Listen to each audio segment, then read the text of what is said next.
c'est que la plupart des gens qui prennent des positions anti-tech utilisent des outils de technologie pour s'exprimer sur le sujet, notamment sur Facebook ou sur les réseaux sociaux.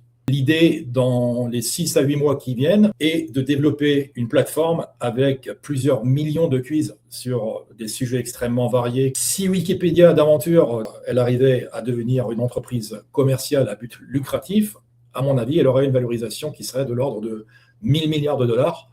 Donc notre objectif, c'est d'être un Wikipédia à but lucratif, une feuille de route très agressive avec notre nouvelle application Telegram, qui logiquement devrait nous conduire sur 50 millions, voire 100 millions d'utilisateurs sous les 18 mois.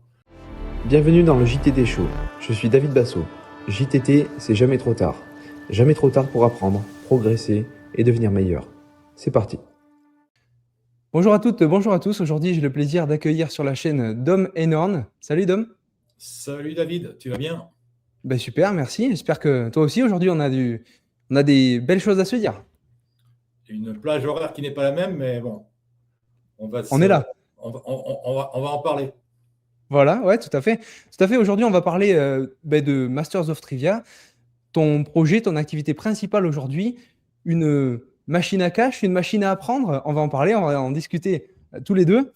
On va parler business, on va parler intelligence artificielle. C'est des domaines dans lesquels tu es expert et tu es vraiment dedans puisque tu as tout misé là-dessus. On va parler un petit peu de ta vie, de ton parcours et comment tu en es arrivé là. On va parler du mindset, de la manière de penser en France et on va la comparer aux États-Unis. On va voir vis-à-vis du business, vis-à-vis des opinions politiques, quelles peuvent être les différences. Où est-ce qu'il faut vivre aujourd'hui pour réussir sa vie financièrement, mais pas que. On va parler aussi d'investissement, d'argent. Je crois que c'est un beau programme. Un programme complet, oui. Masters of Trivia, qu'est-ce que c'est? Alors, c'est d'abord un projet, je dirais un projet passion, que j'avais démarré en 2005 déjà, quand j'étais plus jeune, quand j'étais adolescent, quand j'avais entre 19 et 23 ans, j'étais compétiteur en quiz, déjà à l'époque. J'étais aussi qui faisait des compètes en Scrabble, donc j'étais toujours ce qu'on appelle un nerd en anglais, des mots plutôt que des mathématiques. Et j'ai toujours rêvé de transformer ce projet en projet business en mettant quasiment, je dirais, une vingtaine d'années pour vraiment trouver la bonne astuce pour raccorder les deux bouts. D'un côté, le projet passion et de l'autre côté, donc le projet commercial en lui-même. Aujourd'hui, ce projet est plus ou moins abouti. Nous avons développé et mis en place une plateforme de quiz qui aujourd'hui compte une trentaine de milliers de jeux de quiz qui consistent en QCM, plus ou moins, pour la plupart d'entre eux, pas forcément des QCM, mais la majorité d'entre eux, ce sont des QCM qui comptent entre 15 et 20 questions à choix multiples chaque. Et l'idée, dans les 6 à 8 mois qui viennent, en utilisant l'IA en effet de levier, est de développer une plateforme avec plusieurs millions de quiz sur des sujets extrêmement variés qui partent de l'histoire de chaque pays, de géographie, tout ce qui est culinaire, tous les sports, etc. En sachant qu'aujourd'hui, nous avons une plateforme qui est en place depuis très longtemps, depuis une trentaine d'années, qui s'appelle Wikipédia, qui est fréquentée de par le monde par 3 milliards de personnes par mois, mais qui reste une ONG.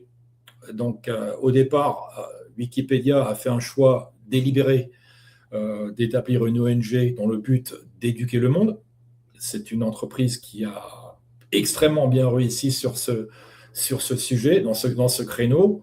Malheureusement pour elle, elle est un peu coincée aujourd'hui parce qu'il lui faut bien évidemment lever des sous pour continuer à se développer. Et quand on a 3 milliards d'utilisateurs, ça revient cher. Si Wikipédia d'aventure décidait de basculer du jour au lendemain, ce qui sera très difficile au vu du fait que Wikipédia se base sur du contenu qui est produit par l'utilisateur non rémunéré, mais si d'aventure elle arrivait à devenir une entreprise commerciale à but lucratif, à mon avis, elle aurait une valorisation qui serait de l'ordre de 1000 milliards de dollars, une valorisation qui la mettrait en pole position de tous les médias digitaux en ligne. Donc, notre objectif, c'est d'être un Wikipédia à but lucratif, c'est-à-dire que dans un premier temps, nous allons créer un quiz pour chaque article qui existe sur Wikipédia. L'objectif étant de donner la possibilité à un utilisateur de s'interroger lui-même dans un projet de gamification, donc dans un jeu à but ludique, de découvrir ce qu'il sait sur un sujet et ce qu'il ne sait pas. Bon, l'utilisateur bêta va répondre aux diverses questions, vrai ou faux, questions à choix multiples, donc 25% de chance de répondre à la bonne question ou à la mauvaise. Et au but, après une vingtaine de questions, on lui donnera son résultat, bon ou mauvais. L'avantage du quiz, du module en lui-même, c'est que tu peux créer un quiz sur n'importe quel sujet, dans n'importe quelle langue au monde.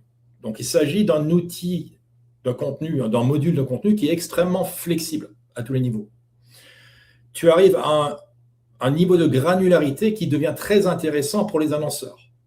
Parce que les annonceurs qui aujourd'hui annoncent sur Google, ils annoncent avant tout avec des mots-clés qui sont très définis, qui sont très spécifiques aux produits ou aux services qu'ils vendent en ligne.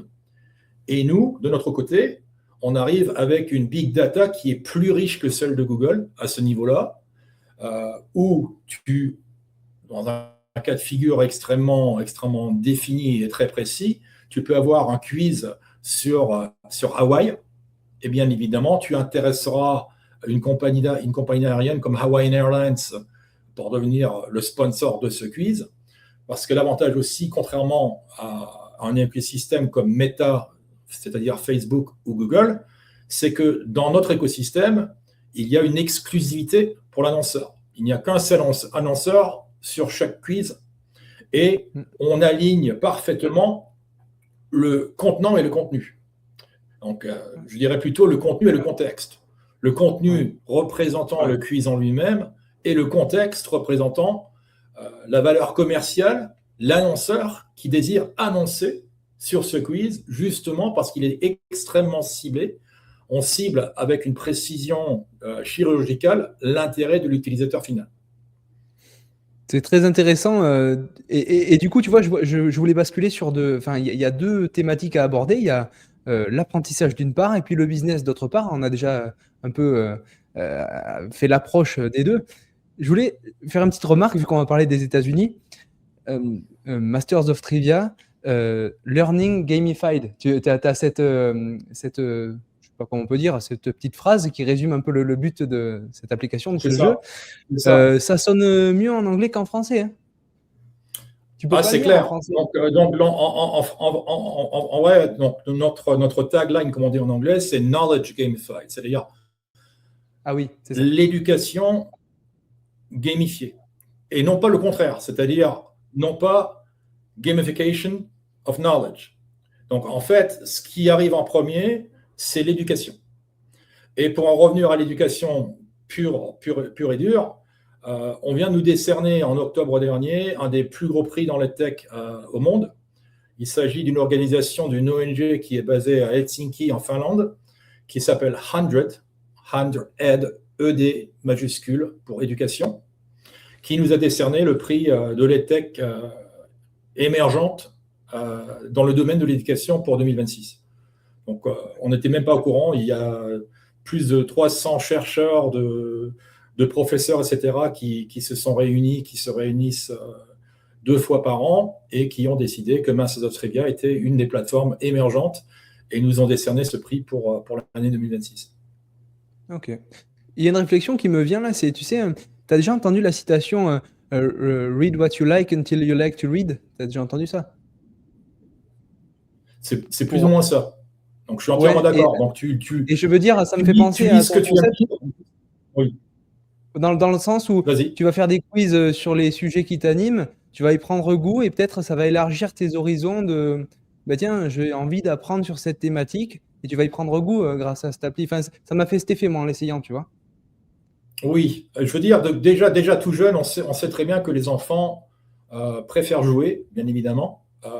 Les parents ou les adultes pour beaucoup d'entre eux, ont perdu le goût du jeu parce vu les aléas qu'on a dans nos vies au fur et à mesure, le goût du jeu s'estompe au fil des années. Mais je veux dire, si on peut réintroduire cet esprit ludique dans l'apprentissage, quelle que soit la thématique, nous, on se rend compte, par exemple, que en attrayant un utilisateur qui découvre en quiz sur Facebook et qui, sur Facebook, a une patience qu'on estime à 2-3 secondes au maximum, et qui décide de cliquer donc sur un de nos quiz et arrive sur notre quiz, on arrive à le retenir pour entre 3 et 5 minutes. Donc la grande majorité donc, termine le quiz parce que ça va te demander un investissement de temps, ce qui est devenu vraiment la monnaie sonnante et très méchante de nos jours, c'est l'investissement en temps. Donc c'est pas peu dire. Donc si on arrive à recycler cette attention. Et une attention maximale aussi, que tu arrives à monopoliser sur ton appli. Tout à fait. Donc je peux dire, en parallèle, ce qui est le plus proche au niveau d'attention qu'on retrouve sur notre plateforme, ce sont justement les gens qui écoutent ton podcast. C'est-à-dire, ou n'importe quel podcast qui va durer 45 minutes, 1 heure, voire plus, où on arrive à se focaliser sur un sujet, sur une thématique bien précise, que ce soit l'entrepreneuriat, le mindset, la santé, etc. C'est devenu une denrée rare de nos jours. Cependant, il y a quand même des centaines de millions de personnes qui écoutent du podcast au moins une fois par mois, de par le monde. Il y a un gros marché et en plus, l'écart se creuse. J'ai l'impression que ceux qui ont un gros temps d'attention deviennent accros à de plus en plus, ils ont soif de connaissances et les consommateurs de TikTok de 3 secondes, ils vont avoir le cerveau de plus en plus atrophié, quoi, j'ai l'impression, tu vois. C'est tout à fait ça. Donc ça demande un exercice cérébral, comme tout exercice, qu'il soit physique ou cérébral. On a perdu, il y a une génération, je pense, qui a perdu la capacité de se concentrer exclusivement sur un sujet pour un temps déterminé. Et il faut en revenir là. Donc le cerveau humain n'a pas évolué de cette manière. Donc d'une certaine manière, les réseaux sociaux ont détruit cette capacité à se concentrer, à se focaliser. C'est de la gym mentale, mais de manière un peu plus ludique, en fait. Masters of Trivia. Oui, je pense que l'élément ludique, je pense que tout le monde le recherche, même inconsciemment, sans s'en rendre compte. Donc nous, on a énormément de feedback de joueurs de par le monde qui nous disent ça. Je peux dire qu'il y a vraiment une ligne qui se détache, et cette ligne elle consiste à dire que beaucoup de gens essayent de retrouver des bases plus saines, aussi bien au niveau de l'apprentissage qu'au niveau purement ludique. Donc jouer pour jouer sur du Fortnite où on tire sur des gens, c'est pas forcément non plus la solution. Alors qu'on retrouve des gens qui passent 12 heures par jour sur du Fortnite ou un jeu vidéo qui lui ressemble. Donc notre idée, c'est de nous détacher de ce lot en sachant que on ne va pas réinventer la roue. On sait très bien quels sont les taux de rétention sur une plateforme comme Wikipédia. J'en reviens toujours sur Wikipédia. Wikipédia, pour moi, c'est l'exemple parfait. Pourquoi ? Parce que tu as une plateforme qui n'offre qu'une seule chose, du contenu pur sur des sujets extrêmement variés dans toutes les langues au monde, y compris ma langue maternelle, l'alsacien. Et que les gens s'incrustent sur cette plateforme, soit directement sur le site, soit par l'appli, pour assouvir cette soif de connaissance.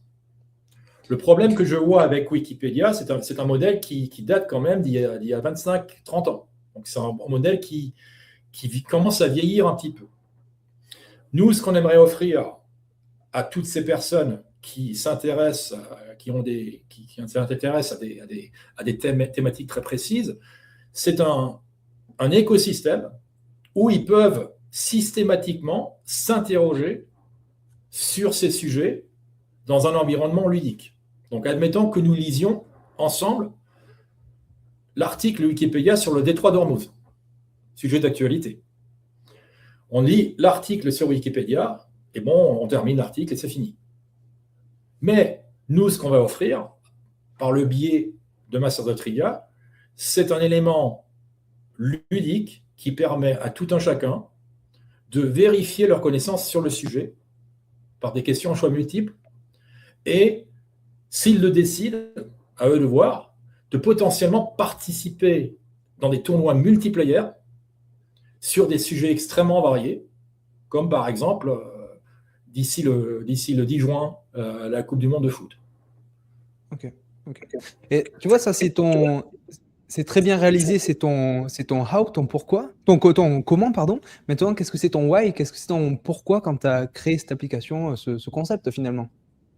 Ouais, donc là, il y a beaucoup de raisons. Je dirais déjà au départ, comme j'étais toujours depuis très jeune intéressé à ce genre de plateforme, à ce genre de jeu, donc ça m'a forcément, étant compétiteur en Scrabble, un jeu qui s'appelait Boggle, je ne pense pas qu'il n'existe encore de nos jours, c'était un jeu de mots également.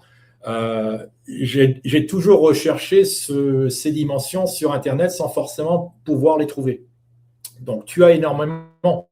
Tout le monde connaît le format du quiz. Donc, ça, c'est un avantage. D'un point de vue commercial, c'est un avantage. Pourquoi? Parce qu'il n'y a pas cet élément d'apprentissage avant de pouvoir jouer. Tout le monde est. On entend on comprend exactement ce que c'est qu'un quiz au niveau mondial.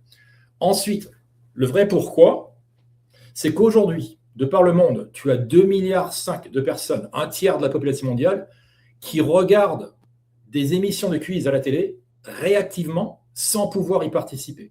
C'est un énorme problème. Tu prends mon père qui a 87 ans, qui tous les soirs à 18h30 en France regarde Question pour un champion depuis 30 ans. Il y a quelques années, je lui ai posé la question, est-ce que tu as déjà essayé d'être compétiteur sur l'émission? Et il m'a dit, ouais, je les ai appelés il y a 20 ans, ils m'ont jamais rappelé.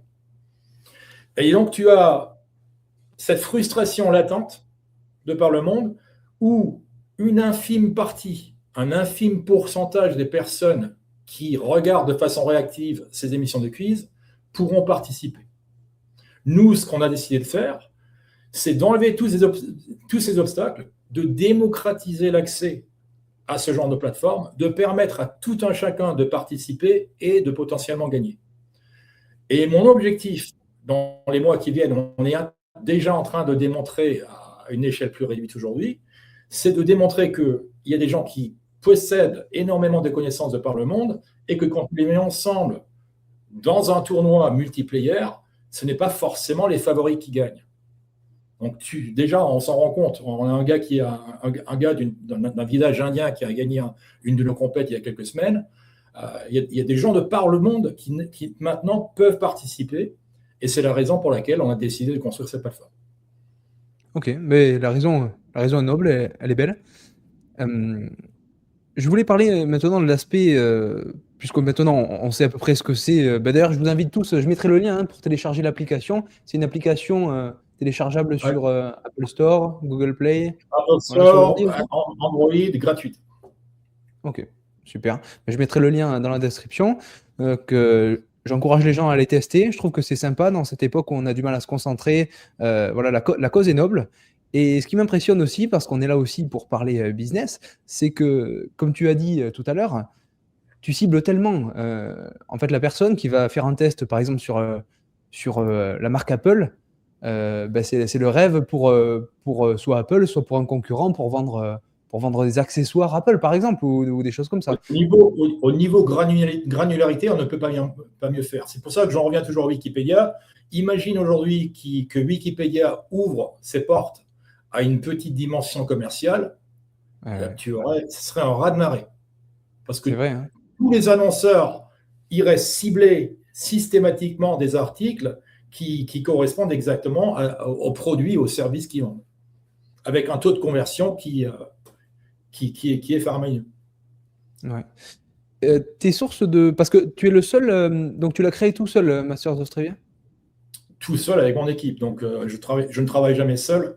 Donc, j'ai des directeurs techniques, j'ai des ingénieurs avec lesquels je travaille. La plupart, mon directeur technique est macédonien, mais il vit en Asie. Il est proche de mon équipe, l'équipe d'ingénieurs qui est basée au Vietnam. Mon épouse est vietnamienne. Donc, on connaît bien le pays. Je m'y rends pendant 3 mois toutes les années, donc 3 mois par an. Une équipe marketing qui consiste en 5 ou 6 personnes qui est basée de par le monde, en Roumanie, aux États-Unis, au Canada, en Argentine, etc. Donc, une équipe pluridisciplinaire et très cosmopolite. Ok. Comment, déjà, comment vous retombez sur vos frais? Comment vous payez? Quelles sont les sources de revenus? Est-ce que tu peux nous partager un peu les chiffres en termes déjà du nombre d'utilisateurs? Comment tu te rémunères et les ordres de grandeur en termes de revenus? Tu vois comment ça se passe un peu? Ouais. Donc, d'abord, point de vue utilisateur, nous sommes sur des bases qui se rapprochent aujourd'hui d'un million. 1 million Ce sont d'utilisateurs? des bases que nous avons déjà atteintes en 2005 avec une première équipe. Pardon, ça a coupé. Aux alentours d'1 million. Tu peux répéter? Tu peux répéter, ça a coupé. La plupart, donc plus ou moins 1 million d'utilisateurs uniques par mois, actuellement, sur la plateforme. La plupart de ces utilisateurs sont aujourd'hui sur le support Android, où nous avons grosso modo 650 000 téléchargements depuis le lancement de l'appli. 650 000 plus 200 000 sur iPhone, donc sur l'écosystème Apple, et 200 000 grosso modo par mois aussi sur le support purement web et mobile web, donc navigateur traditionnel. Ces chiffres paraissent impressionnants, mais ne le sont pas. Donc, quand je dis ne le sont pas, je compare bien évidemment ce que nous sommes en train de construire et la solution que nous sommes en train d'offrir au problème que je viens de décrire, c'est-à-dire qu'il y a 2,5 milliards de personnes qui jouent à du quiz de façon réactive tous les jours. Et notre objectif, bien évidemment, c'est de gravir les échelons au fur et à mesure, sans brûler les étapes. Mais notre objectif d'ici 18 mois, c'est d'avoir 100 millions d'utilisateurs, donc 100 fois plus qu'aujourd'hui. Ça requiert un investissement conséquent. Donc, moi-même, je suis investisseur, donc j'ai investi bien évidemment dans ma propre boîte, dans mon propre projet. J'ai des investisseurs qui me suivent depuis très longtemps, qui également participent, qui sont par le monde, beaucoup d'Américains, quelques Britanniques, un Français, un Allemand, un Suisse, etc. Donc, on est déjà à l'équilibre aujourd'hui. Donc, l'idée toujours, c'est d'être à l'équilibre le plus rapidement possible, tout en se donnant assez d'oxygène pour pouvoir se développer. Donc, là on parlera rapidement de la différence entre un projet qui se lance en France et un projet qui se lance aux États-Unis. La grande différence déjà à ce niveau, c'est que l'entrepreneuriat, bien évidemment, l'entrepreneur et l'investisseur américain, typiquement, il est beaucoup plus agressif qu'en France. Il a un seuil de tolérance au risque qui est 100 fois plus élevé qu'en Europe en général, parce qu'il sait très bien que moi-même, étant investisseur, je sais très bien que si j'investis dans 10 startups, 9 vont se casser la gueule, et celle qui reste, celle qui survit, elle va produire un rendement de 50 à 100 contre 1 et elle va compenser toutes mes pertes. Donc ça, c'est l'esprit purement américain, investisseur, où on prend une approche de portefeuille. On décide non pas d'investir dans une startup parce que là, on risque de perdre sa mise en entier, mais on décide d'investir dans plusieurs startups en parallèle, en espérant que l'une d'entre elles émergera. Donc une des premières sources donc de financement, c'est les entrées au capital de ces investisseurs-là. Donc ça, c'est une première source de financement pour s'améliorer, quoi. Non seulement une source de financement, mais une rampe de lancement qui nous permet, en connaissance de cause, avec du recul, de pouvoir se dire aujourd'hui, nous sommes aux alentours d'1 million d'utilisateurs par mois, et nous avons une feuille de route qui va nous conduire à 5 millions, à 10 millions, 25, 50, 100 dans les 6 à 18 mois qui viennent. Tu dis que tu es à l'équilibre, donc là, on parle d'investissement. Quand tu dis on est à l'équilibre, ça veut dire que tu es à peu près autant de revenus que de dépenses sur la boîte. Oui. Donc, on est à autant de dépenses. Ça, c'est un équilibre que je recherche moi-même très rapidement, dans toutes les entreprises que j'ai lancées, aussi bien celles qui ont réussi que celles qui ont échoué, c'est l'équilibre financier pratiquement dès le départ. L'avantage aussi, c'est que dans le domaine du marketing digital, j'ai 30 ans d'expérience. Donc, quand je dis que j'ai 30 ans d'expérience, j'ai un relationnel qui est très développé depuis des années, qui me permet de contacter des annonceurs qui, eux aussi, sont enclins à prendre plus de risques que d'habitude, comme les investisseurs. Donc, par exemple, je viens terminer un tour de table avec une vingtaine d'annonceurs pour la plateforme qui contribuent de façon régulière, donc du cash en mode, je dirais, en mode purement bêta, en test, pour voir ce qui va se passer. Mais ce qui nous permet aujourd'hui d'être à l'équilibre plus. Donc on gagne un peu d'argent, pas trop, c'est pas l'idée aujourd'hui. L'idée vraiment, c'est d'appuyer au fur et à mesure sur l'accélérateur dans les mois qui viennent et de développer un produit qui attirera encore plus d'attention et plus de rétention, notamment sur Telegram, on pourra en parler, et qui, au fur et à mesure que le nombre d'utilisateurs va grandir, va attirer bien évidemment beaucoup plus d'annonceurs. Parce que certains annonceurs, surtout aux États-Unis, à moins d'avoir une base de 10 millions, 15 millions, 20 millions d'utilisateurs, ça ne les intéressera jamais. Eh oui, je comprends. Donc, en termes de pourcentage de revenus, avec ce que tu as commencé à nous expliquer, les annonceurs, ils contribuent à combien de pourcentage des recettes parmi les flux, tu vois, des entrées? Actuellement, 95%. Ok. Et le reste, c'est ce que tu disais avant, quoi. Ouais. Ouais, les 5%. Ouais, les 5% restants, c'est avant tout c'est des achats premium, des souscriptions à des seuils premium dans les tournois multiplayer qu'on vient de lancer. Donc, c'est pour cela que ça ne représente que 5% pour l'instant. D'accord. Et tu vois, c'est assez intéressant. Il n'y a pas beaucoup d'applis ou de business ou de concepts qui ont réussi à se développer sans passer payant au bout d'un moment. Ça restera gratuit, Masters of Trivia? La base restera toujours gratuite. Pourquoi? Parce que tout en restant gratuite, je te pose la question à l'envers. C'est quand la dernière fois que tu as fait un chèque à Google ou à Facebook? Oui, bien sûr. Jamais. Jamais. Donc là, le modèle économique reste le même. C'est-à-dire que nous, on arrive dès aujourd'hui, à monétiser un utilisateur gratuit. Pourquoi? Parce qu'il est exposé à un annonceur, à une pub. L'avantage, c'est que cette pub, plutôt que de le distraire, est en équilibre avec le contenu, parce qu'il est toujours en relation avec le contenu. Donc, on te montrera jamais une pub qui n'a rien à voir avec le contenu, ce qui décourage l'utilisateur et ce qui va te tuer ton taux de rétention également. Et oui, parce qu'il faut bien doser, que la pub ne soit pas trop, que ça Écoute, lui donne pas envie de quitter l'appli, quoi. je te donne l'exemple parfait. On va aller parler de Détroit d'Ormuz il y a 5 minutes. Ce matin, heure texane, je vais sur le New York Times, je lis un article sur le Détroit d'Ormuz.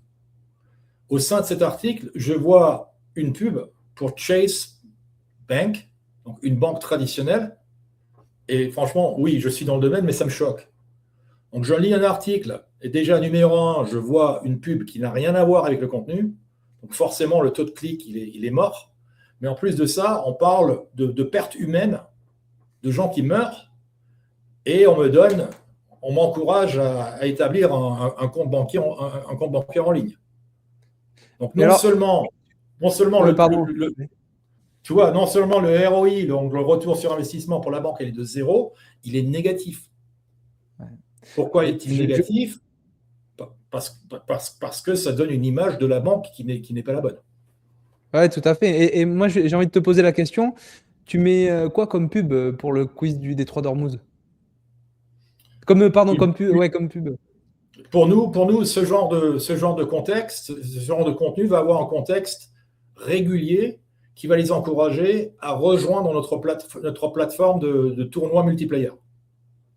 Donc, en fait, le quiz sur des sujets qui sont politiques, religieux, etc., ne va jamais contredire ce que dit les quiz. Donc, en fait, la valeur, il y aura toujours un équilibre entre le contenu et le contexte. Et dans ce cas de figure précis, on reliera le quiz directement sur notre plateforme de tournoi. Ouais, non, excuse-moi, je me suis mal exprimé. Dans quelqu'un qui fait un quiz sur le détroit d'Ormuz, par exemple, quel genre de publicité tu vas lui suggérer, du coup, tu vois? Ce qu'on appelle une house ad, donc une publicité maison. On lui Ah, donnera d'accord, c'est ce que pas tu viens de me dire. on lui donnera pas un annonceur tiers. C'est ce que je viens de décrire. Donc en fait, il y D'accord, aura une excuse-moi, j'ai pub, pas compris. mais cette pub va le relier pour rejoindre un tournoi futur. Ah ouais, ouais, sur les sujets sensibles un peu comme ça, c'est comme ça que ça se passe, quoi. Oui. Et c'est toi qui pars à Et la ça, recherche des annonceurs ou c'est eux qui te contactent? c'est un peu des deux. Donc on arrive à un moment, donc je dirais jusqu'à il y a encore 5 ou 6 mois, nous n'étions pas prêts à nous allier avec des annonceurs. La plateforme purement n'était pas prête. Il n'y avait pas assez, de trafic sur la plateforme. Aujourd'hui, nous avons donc une approche qui est à la fois proactive et réactive. Je dirais c'est du 50-50 aujourd'hui. Nous avons des annonceurs qui nous contactent et nous faisons également contact sur des sujets bien définis où nous avons déjà un trafic assez conséquent qui intéresserait potentiellement un annonceur. D'accord. Ok. Tu vois, on a discuté un petit peu en privé avant de lancer l'enregistrement. On s'est appelé pour prévoir un petit peu tout ça. Et tu m'as expliqué que Masters of Trivia, ça avait commencé il y a déjà quelques années. L'idée avait germé un petit peu en toi. Et c'est pour moi l'occasion de te proposer, de te présenter, tu l'as toujours pas fait, et de nous expliquer un petit peu comment ça s'est ficelé un petit peu, d'où tu viens, d'où est venu ce goût un petit peu pour la technologie, et nous expliquer comment t'es venue l'idée de Masters of Trivia dans ce contexte de vie, quoi. Ok. Moi, tout d'abord, je suis franco-américain, alsacien à la base, ça a son importance. Et je dirais que j'ai grandi entre deux mondes qui se regardent en chien de faïence sans forcément se comprendre. Et là, je parle plus spécifiquement de la France et des États-Unis. J'ai monté plusieurs boîtes, une bonne vingtaine, certaines ont marché, d'autres se sont fait dévorer. Ça, il faut être franc. Je dirais que mon taux de réussite, il doit être de l'ordre de 30 à 40%, c'est-à-dire que mes défaites sont de l'ordre de 50 à 60%. J'ai perdu également plusieurs entreprises à cause de gens qui ont préféré la détruire plutôt que d'avoir réussi, notamment en Dordogne. On en a parlé également, mais je ne m'attarderai pas sur ce sujet parce qu'il y a des procédures qui sont en cours. Mais au lieu de fermer ma gueule, je me suis battu. Et notamment en France, j'ai gagné 4 fois devant la Cour de cassation, ce qui n'est pas négligeable. Aujourd'hui, je vis au Texas, je dirige, comme tu l'as bien décrit, la plateforme Masters of Trivia qui a des utilisateurs de par le monde dans 196 pays aujourd'hui. Et ce que j'aimerais partager, ce n'est pas vraiment une success story, c'est plutôt ce qu'on apprend quand on prend des coups et qu'on choisit de ne pas se relever en victime, je dirais. Je veux dire, la morale de l'histoire, c'est que je ne suis pas plus intelligent que les autres, mais j'ai arrêté plus tard. Donc, la persévérance, je dirais, c'est une qualité, pour moi, ça représente une qualité suprême. Ok.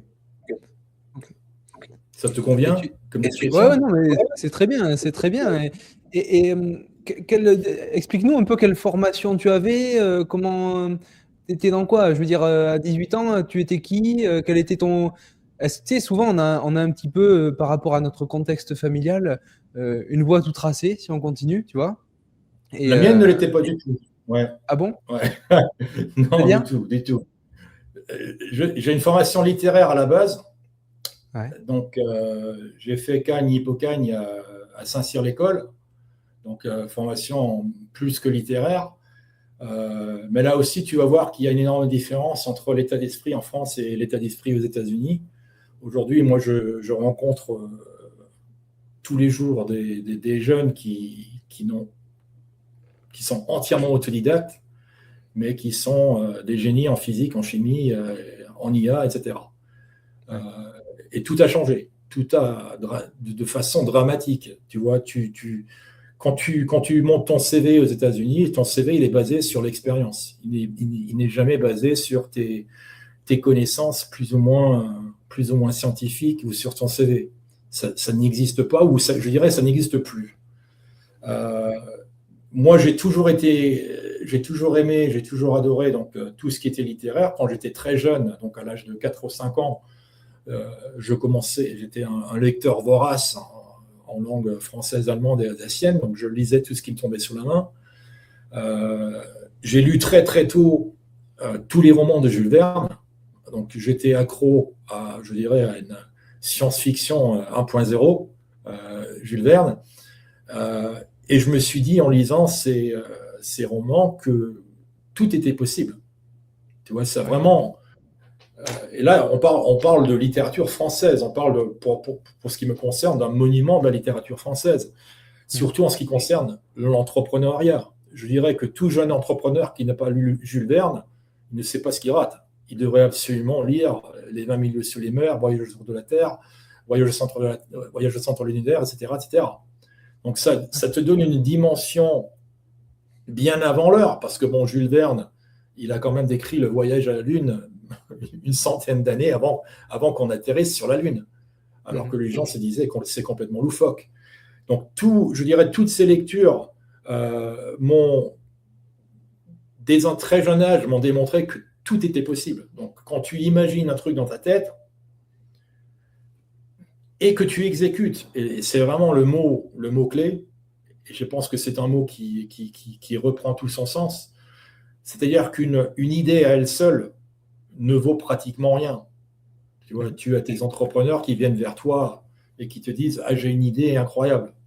Et je prends du recul, etc. » Ils veulent te faire signer une NDA pour pas que tu lui piques ton idée. Je lui dis « Écoute, j'ai des nouvelles, moi des idées, j'en ai 500 par jour. C'est pas ce qui compte. C'est ta capacité à systématiquement exécuter ton idée qui compte. » Donc, tout ça pour dire que pour moi, une exécution vaut 1000 fois, une exécution modeste, modérée, même mauvaise, vaut 1000 idées.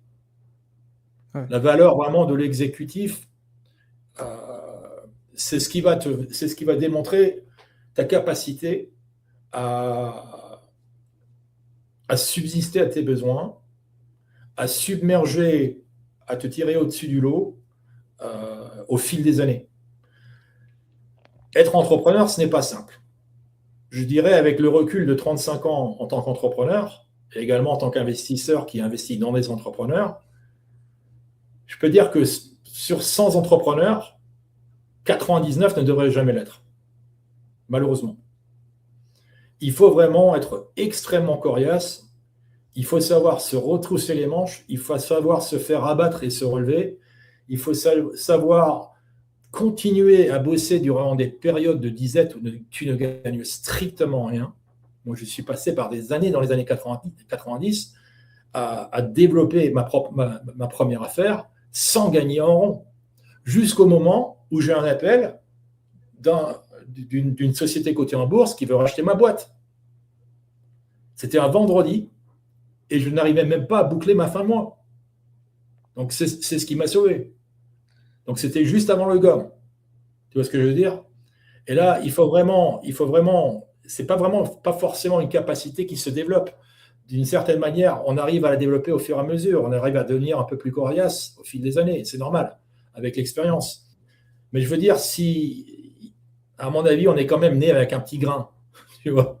Il faut être, comme disait Steve Jobs, il faut être un peu fou pour faire ce qu'on fait. Bien sûr. Ok. Ouais, tu te définirais comme ce qu'on appelle en France un intello? Non, j'ai horreur de ce terme. Surtout qu'on m'a beaucoup traité d'intello dans certains domaines. C'est toujours, je trouve ce terme très, très péjoratif et contraire à ce que je représente et à ce que je veux être. Les gens qui me connaissent, ils savent que je suis toujours très abordable, Les intellos ont tendance à être un peu renfermés dans leur propre monde, dans leur propre univers. Ils sont également un peu antisociaux. Moi, du moins, je m'estime assez sociable, très social. Et c'est d'ailleurs une des raisons pour laquelle on a décidé de créer une plateforme telle que Masters of Trivia pour permettre à des gens de se rencontrer et, à mon avis, à survivre l'IA. Quand je dis Ouais, bien sûr. survivre l'IA, et là, j'exprime mon opinion personnelle, je pense que ce qui va survivre l'IA, c'est l'effet de communauté humaine. Et nous, Ouais. ce que nous sommes en train de développer, c'est une communauté de gens de par le monde qui partagent une même passion, le quiz, qui pour certaines d'entre elles préfèrent jouer au quiz seul, pour d'autres aiment jouer entre amis, un à un, et pour certains, un petit pourcentage de l'ordre de 3 à 5% désirent participer dans des compétitions telles que Jeopardy, Question pour un champion, etc. Ok. Et Et, notre plateforme permet de tout faire. ouais, tout à fait. Et avant de basculer sur l'IA, ce que je voulais, c'était ouais, contextualiser par rapport à ton histoire de vie un petit peu. Alors bon, je vais parler peut-être un peu à ta place, mais par rapport à ce que tu m'as dit en privé, en gros, tu étais donc entrepreneur, tu as eu plusieurs business et tu avais ce petit projet dans un coin de la tête qui s'était mis de côté un petit peu et qui est revenu sur le devant de la scène dernièrement. Donc ça date de quand, la première idée de Masters of Trivia? La première idée date de 2005. Donc en 2005, j'avais déjà lancé la plateforme dans un Ouais. modèle 1.0, c'est-à-dire uniquement sur ordinateur, parce que le mobile n'existait pas vraiment. Il y avait le BlackBerry, mais qui n'était pas propice à des jeux tels que Masters of Trivia. L'iPhone est apparu en 2007. Donc, nous avions développé une première plateforme que sur les archives, tu peux retrouver dans les années 2005. Et nous avions déjà 1 million d'utilisateurs. Sauf qu'à l'époque, pour être franc, la production de contenu lui coûtait la peau des fesses. Donc pour arriver à l'équilibre, ça nous a pris 1 an, mais nous étions restés à l'équilibre pendant 2 ans. Donc en 2007-2008, juste avant l'éclosion de l'iPhone, malheureusement, nous avions décidé, moi-même j'avais décidé de reprendre mon train de vie et de revenir de relancer mon agence digitale, ce que j'ai fait. Et ensuite, on a vécu le Covid. Et donc, durant le Covid, on a eu un gros creux. Pour ce qui me concerne, pour la première fois de ma carrière professionnelle, j'ai réussi à me remettre en cause et à me poser certaines questions plus existentielles. Qu'est-ce que j'aimerais faire? Qu'est-ce qui me motive, etc. Et c'est mon épouse qui m'a donné l'idée à l'époque, pourquoi ne reprendrais-tu pas le projet Masters of Trivia? Au départ, C'est beau, j'étais hein. plutôt réticent. Et au fur et à mesure, en creusant, je me suis dit, c'est le moment ou jamais. C'est beau, hein. C'est comme, enfin, je sais pas si la comparaison est bonne, mais ça me fait penser dans l'idée, tu vois, pour romantiser un peu le truc, ton petit journal intime que tu avais laissé de côté, où tu avais écrit le début d'une histoire, bah, tu le reprends et t'écris un beau bouquin, quoi, tu vois? C'est vrai, Enfin, moi, ça me fait c'est un penser à peu ça. ça, ouais. Ouais. Tu m'as dit que tu étais un fan donc de littérature, mais aussi de la tech dès le début. Tu as connu, de toute façon, toi, les gros changements, tu as connu Écoute, ouais, j'ai toutes démarré avec le l'évolution. Minitel. Dans les années Et 80, ouais. je faisais mes bookings de voyage grâce au Minitel, grâce au 3615. Donc, Ah, déjà, j'étais accro je dirais, à l'ordinateur, au dinosaure, l'ordinateur CRT avec un écran blanc et noir. Et dès que je suis arrivé aux États-Unis, donc en 93-94, je me suis lancé dans l'aventure. Donc même aux États-Unis, 93-94, c'était un peu avant-garde. ah oui, oui, complètement. Donc, tu as toujours été, bon, dès que le premier téléphone portable est sorti, tu l'as acheté direct, tu as toujours été dans les premiers comme ça? Oui, oui, je dirais oui. Pour ce qui concerne l'iPhone, oui, tout à fait. J'étais Ok. absolument abasourdi de voir l'iPhone, donc la fonctionnalité de l'iPhone du 3GS au départ, Ouais. en 2007, que j'ai toujours dans une boîte derrière moi. Et c'est également le moment où j'ai acheté pour la première fois des actions Apple. C'était en 2007, que je détiens toujours aujourd'hui. Bien joué. Ouais, ouais, Ouais. très fort. Très fort. Et l'IA, pour parler, pour prolonger tout ça, donc on a eu ouais, l'évolution d'ailleurs pour toi, c'est quoi? Donc on a eu le Minitel, on a eu Internet, on a eu le téléphone portable, euh, les réseaux Oui, sociaux, je pense que chronologiquement, oui, tu es dans le mille. On peut revenir les bien réseaux en arrière, sociaux. je dirais. Donc, on peut revenir aux chevaux ou avant la voiture, donc à l'industrialisation. Là, je pense que l'humain a toujours une réticence envers les progrès technologiques, Mm. pour des Ah oui. raisons justifiées ou injustifiées. Mm. Pour le plus souvent injustifiées. Pourquoi je dis injustifiées? Parce que l'humain a cette capacité à se projeter dans la tech et à projeter ses propres appréhensions dans la tech. Alors que la tech, elle s'en fout. Donc, l'IA n'est pas émotionnelle. L'humain est émotionnel.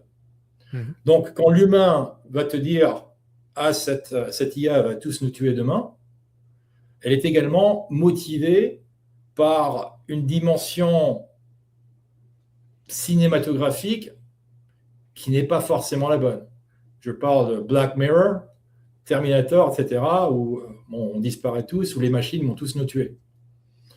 Alors que l'IA nous démontre déjà aujourd'hui beaucoup plus de bienfaits que de méfaits. Donc, Ouais. quand tu as des gens qui sont anti-tech, la plupart, ce qui est quand même assez bizarre, c'est que la plupart des gens qui prennent des positions anti-tech utilisent des outils de technologie pour s'exprimer sur le sujet, notamment sur Facebook ou sur les réseaux sociaux. Donc, Belle ça représente incohérence, c'est clair, c'est clair. non seulement une incohérence, mais une hypocrisie de premier ordre. Donc, Mais tu vois, c'est une aller courant sur de la place pensée. publique, vas-y. Ouais, c'est sûr. Mais c'est un courant de pensée qui est émergent, vraiment, hein. Et en faisant des recherches un petit peu, tu connais les Ludites? Oui. C'était un. Ouais, Donc, je lis la Ludites, définition, hein, ouais. pour ceux qui nous écoutent. Ludite, membre d'un mouvement ouvrier apparu en Angleterre au début du 19e siècle, qui s'opposait à l'industrialisation en détruisant les machines perçues comme responsables de la perte de leurs emplois et de la dégradation de leurs conditions de travail. Mais aujourd'hui, on en est là pour l'IA. Et très bientôt, on va avoir des manifestants, des choses comme ça, hein, des choses très graves, je pense. Tu crois pas? Écoute, tu as eu 2 attentats durant la dernière semaine sur Sam Altman, le Ouais. PDG d'OpenAI, de ChatGPT. Donc, oui, on est en plein dans le mille. Cependant, je dirais, pour ceux qui nous écoutent, c'est que l'IA ne remplacera jamais les humains. Euh, Elle va remplacer les humains qui refusent d'utiliser l'IA. Donc, c'est un Ouais. choix délibéré de notre part, soit de nous d'augmenter nos capacités, avant tout intellectuelles, par l'IA, ou de refuser de le faire. Et toute technologie, c'est pareil. Donc, si vous préférez être ludite, restez ludite. Ne cassez rien, s'il vous plaît. Mais au moins, personne ne vous force à adopter une technologie nouvelle. Donc, il faut quand même un certain cran pour essayer d'imposer aux autres l'interdiction de s'approprier cette technologie. C'est le contraire de la Ouais. démocratie. Donc, tu vois ce que je veux dire? Donc, Ouais, c'est un grand débat quand même parce que je comprends que en ayant peur de l'absence ou de la future, d'une éventuelle perte de contrôle, on veuille prévenir les autres et légiférer là-dessus. Je suis pas de cet avis-là, je pense pas, mais je le comprends un peu. je comprends l'appréhension. Ouais. Je ne comprends pas la violence qui s'y rajoute. Ah non. Je ne, Ouais, ouais. je ne comprends pas non plus la volonté de certains d'imposer aux autres leur manière de penser. Gardez-la pour vous. C'est votre droit, c'est votre prérogative. Mais ne m'imposez pas une interdiction d'utiliser un outil IA. C'est Voilà, on bien est ça. d'accord. Ouais, on est d'accord. Et tu vois, pour aller un petit peu dans l'autre sens, j'ai fait un post là sur ma chaîne récemment, hum, où je disais, je trouve que maintenant on le voit, tu vois. Donc utiliser l'IA, c'est OK. mais il y a certaines personnes, ils utilisent l'IA, ils font vraiment pas l'effort de reformuler. Tu sais, tu crames direct quand quelqu'un utilise l'IA, quand il dit ce produit, c'est pas juste ça, c'est pas juste ça, mais c'est ça, ça, ça, ça, ça. Cette tournure, elle est signée de ChatGPT, hein. Ah, c'est clair, c'est clair. Bon, là, je dirais deux cas de figure. Donc, l'IA elle-même va résoudre ce problème dans les mois, voire dans les semaines qui viennent. Oui, Tu oui, vois des progrès faramineux. Mais je pense qu'à la base, ça démontre une chose, c'est que les humains, pour la grande majorité d'entre eux, euh, ne se font pas confiance. C'est-à-dire qu'ils préfèrent utiliser une IA pour s'exprimer, pour exprimer une opinion, par exemple, plutôt que d'exprimer leur propre opinion. Ou au moins de ne pas être paresseux au point de ne pas vérifier l'IA ouais. à l'état actuel. Mais je pense que dans un futur proche, ce qu'on verra, c'est on verra une fusion entre l'humain et la technologie. Donc, pour certains d'entre eux qui ont des pacemakers, ils ont déjà procédé à une certaine fusion. Ils ont déjà un élément d'IA qui protège leur cœur, mais avec des procédés beaucoup plus subtils et beaucoup plus développés, notamment des entreprises comme Neuralink, qui est encore une fois une entreprise d'Elon Musk. Dans un futur pas si lointain, nous serons raccordés à Internet, nous serons raccordés à l'IA et nous aurons la possibilité pour ceux qui désirent le faire, j'insiste là-dessus, de devenir, on parle de singularité, c'est-à-dire de la fusion de l'humain et de la technologie. Mais ce Ouais. sera une décision à prendre pour tout le monde. Ceux qui la prendront seront augmentés exponentiellement. Ceux qui refuseront de le faire, les ludites, resteront à l'état actuel, mais ne seront malheureusement pas capables de concourir, d'être compétiteurs dans n'importe quel domaine qu'il soit. Ouais, ils seront en retard, c'est clair, c'est clair. Tu t'en sers, toi, de l'IA pour Masters of Trivia, évidemment? Non seulement je m'en sers, mais tous mes collaborateurs s'en servent et sont obligés de s'en servir. Ok. Parce qu'aujourd'hui, on se rend compte qu'un collaborateur augmenté par l'IA Mhm. est beaucoup plus performant à tous les niveaux qu'un collaborateur qui ne l'utilise pas. Donc, c'est une évidence. Donc, c'est un choix délibéré que nous avons fait pour être plus performant. Pour ceux qui désirent ne pas le faire, ben, la surprise, ils la verront très prochainement. Et alors, ce que tu dis là, je l'ai déjà vu sur des tweets de personnes qui sont dans le milieu. C'est curieux parce que, donc, obligation de s'en servir. Comment, concrètement, comment tu rends ça obligatoire de se servir de l'IA? Par exemple, si si la personne, j'imagine que toi, par exemple, allez, l'élaboration d'un quiz, par exemple.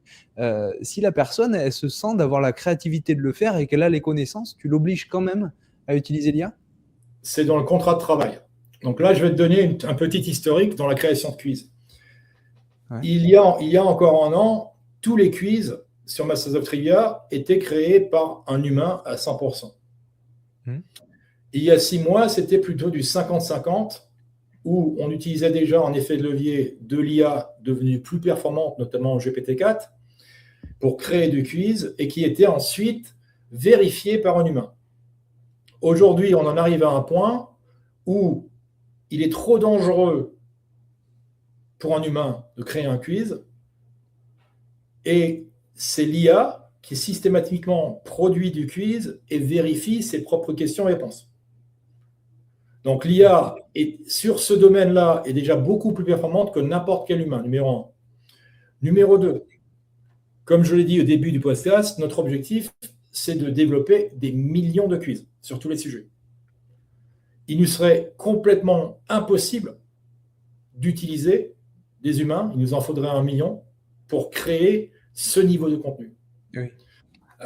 Donc, je peux dire que dans ce domaine-là, notamment l'IA récursive te permet de créer systématiquement du quiz sur n'importe quel sujet et de façon récursive à vérifier toutes tes questions et toutes tes réponses.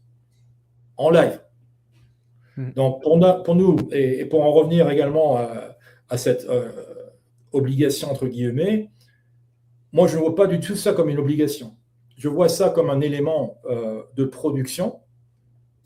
Admettons qu'on revienne en arrière 150 ans et que tu es un livreur, un de tes employés, et qui livre du foin. Il doit se taper 50 bornes, mais il insiste à y aller à vélo. Et moi, je lui dis, écoute, non, c'est pas possible, parce que tu arriveras à ramener une ou deux bottes de foin, alors qu'avec la voiture, avec le tracteur, tu peux en ramener 200. Non, mais lui, il insiste. J'insiste, je veux le faire moi-même. C'est exactement pareil aujourd'hui. Donc, dans tous les contrats de travail qu'on signe, il y a une obligation d'utiliser l'IA. Non seulement il y a une obligation, mais on va également regarder le nombre de tokens que tu utilises par jour pour vraiment s'assurer que tu sois productif. D'accord. Ok. Et d'ailleurs, ça, c'est super intéressant parce que est-ce qu'il y a une espèce de recette de cuisine qu'on peut appeler un process que chaque collaborateur doit respecter pour établir un quiz? Oui, oui. Donc ça, c'est depuis longtemps. En fait, la recette en elle-même n'a pas changé. Ce n'est pas l'IA qui a changé la recette. Ouais. Donc la recette reste la même. Déjà, avant de créer n'importe quel quiz ou une catégorie de quiz ou une super catégorie de quiz, parce que ça se décline en catégories multiples, jusqu'au dénominateur qui devient le quiz en lui-même et donc les questions au sein d'un quiz, il faut déjà vérifier qu'il y a un intérêt pour ce domaine, pour cette thématique.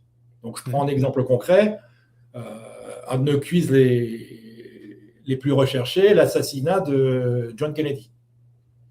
Donc, dans ce cas de figure, tu vas sur Facebook, tu retrouveras 150, 200 groupes John F. Kennedy. Parmi ces 200 groupes, tu en auras une trentaine, une quarantaine qui sont dédiés spécifiquement à l'assassinat de John F. Kennedy.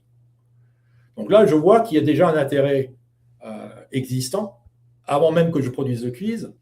Et comme test, je vais mettre un quiz sur un de ces groupes pour voir quelle est la réception.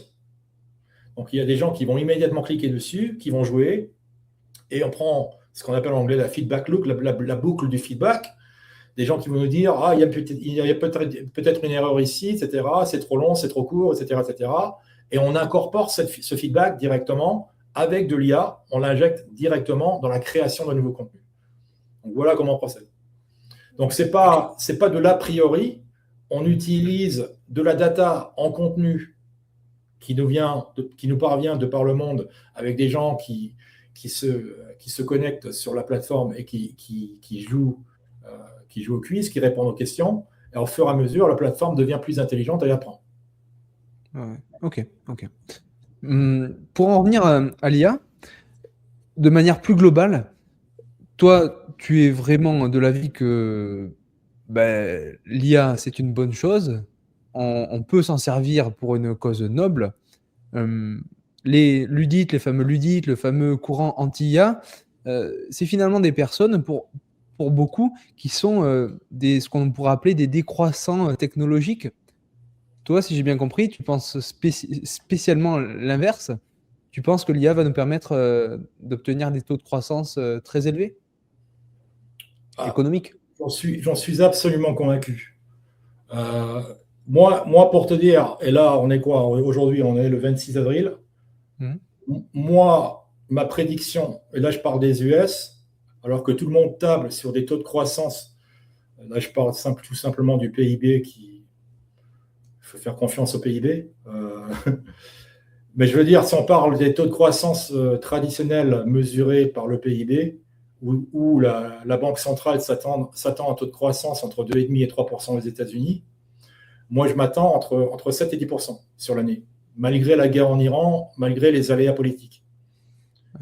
Grâce à l'IA, grâce au système productif qui aujourd'hui se décline sur une IA qui se développe de façon exponentielle et qui de plus en plus est directement intégrée dans tous les processus, à tous les niveaux, dans tous les secteurs, dans tous les domaines. Ok. Mais tu penses donc l'IA, ça permet d'aller plus vite, de faire plus de tâches, etc. Mais à la fin, on suppose quand même que si tu fais toutes ces tâches, c'est pour vendre plus. Est-ce qu'il y aura en face la demande, tu vois? Est-ce que de travailler plus vite, ça va induire plus de dépenses? Je sais pas si tu vois ce que je veux dire? Oui, je vois ce que tu veux dire. Là, je dirais non, parce que bon, là, tu n'es pas. En fait, ça va créer le contraire. Ce Ouais. qui va se produire, c'est que grâce à ces progrès technologiques à tous les niveaux, tu auras des réductions de coûts à tous les Mm. niveaux avec ces progrès. Qui dit réduction de coûts dit répercussion sur les prix des Qui vont produits et des baisser. services. Ce qu'on n'a pas aujourd'hui, pour Ouais. des raisons diverses.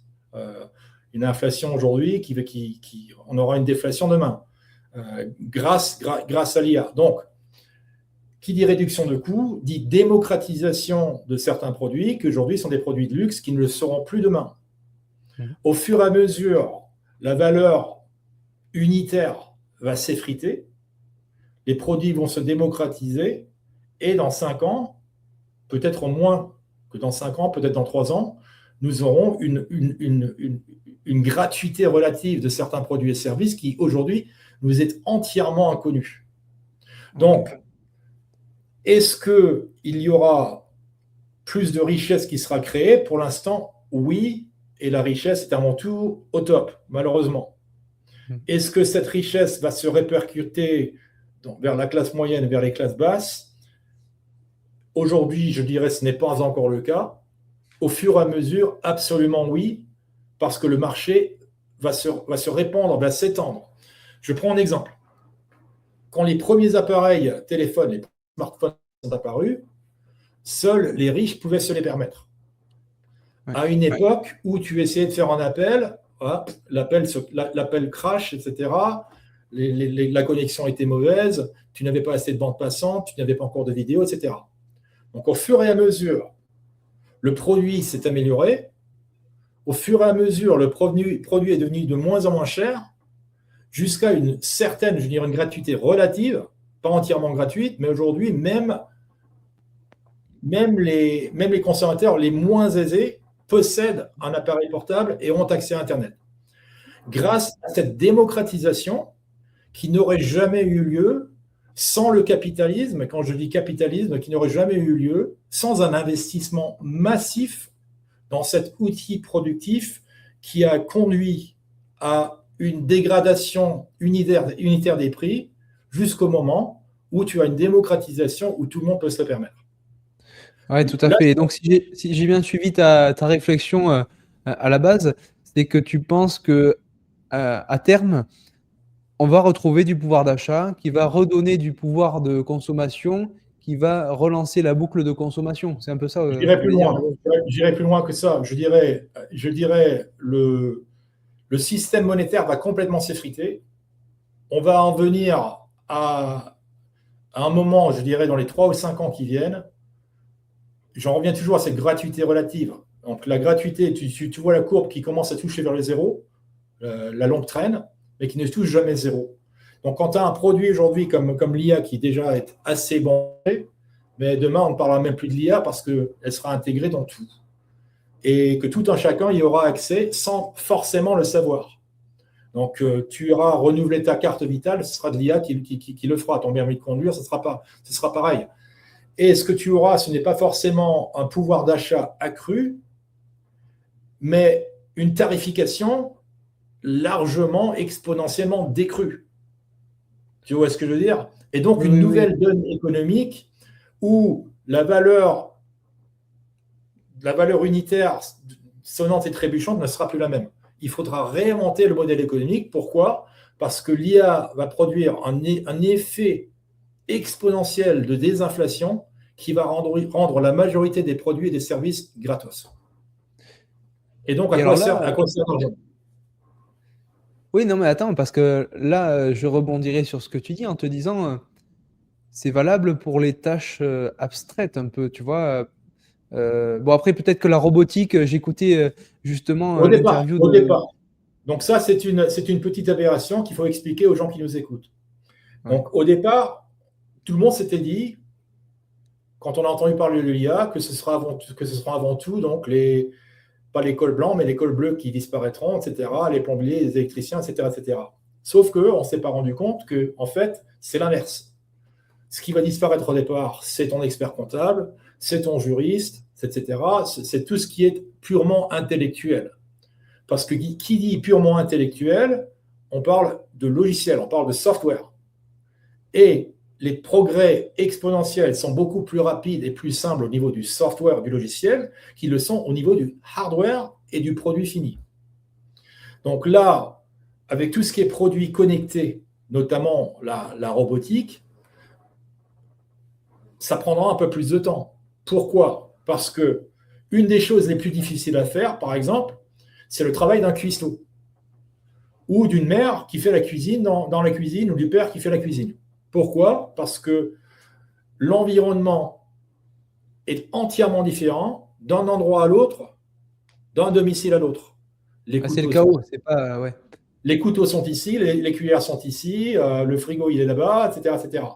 C'est pour ça qu'aujourd'hui, des boîtes comme celle d'Elon Musk, dans la robotique avec Optimus, tu as énormément de personnes de cuistots qui sont connectées avec des casques connectés pour déduire avec de la big data comment se débrouiller avec des points de connexion dans les milliards pour essayer de répliquer ça pour que l'Optimus puisse rentrer de façon sérieuse dans une cuisine. Et tu dis à Optimus, écoute, aujourd'hui j'aimerais avoir une omelette hollandaise, etc.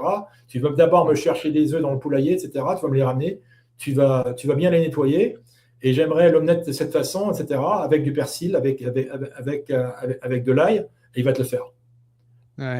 On en est à 2 ans en plus. Donc moi, j'ai déjà vu ça dans les labos. Donc ça existe déjà dans les labos. Donc je n'invente rien, ça existe déjà.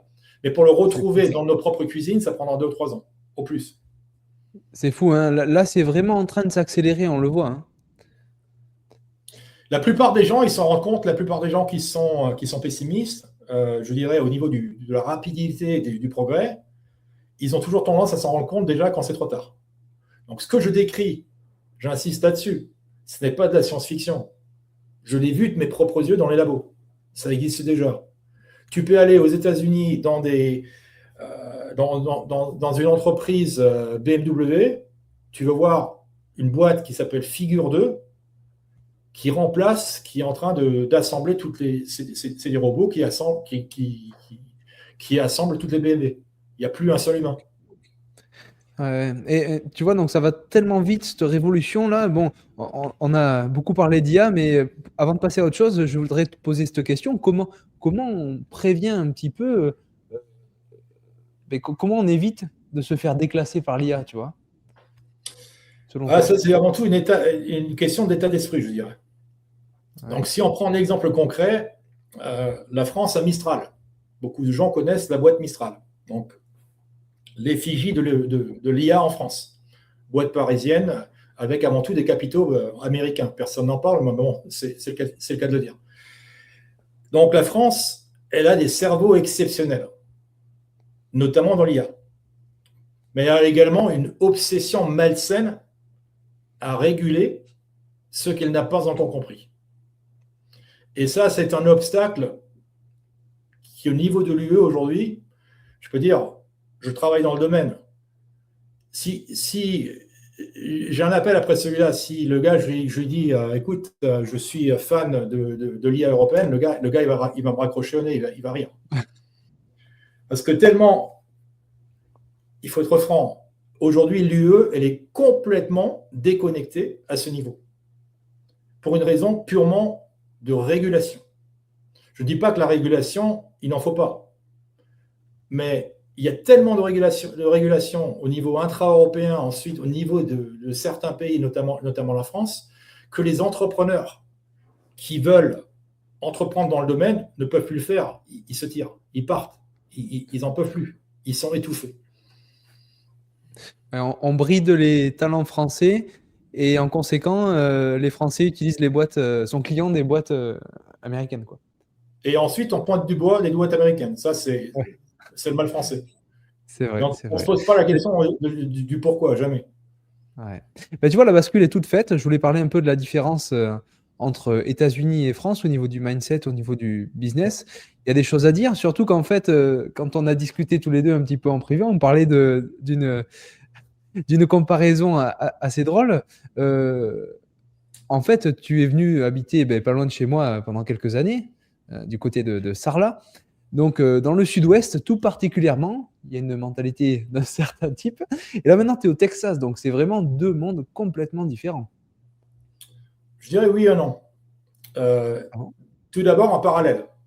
Donc, le Texas, c'est un endroit, pour moi, qui représente.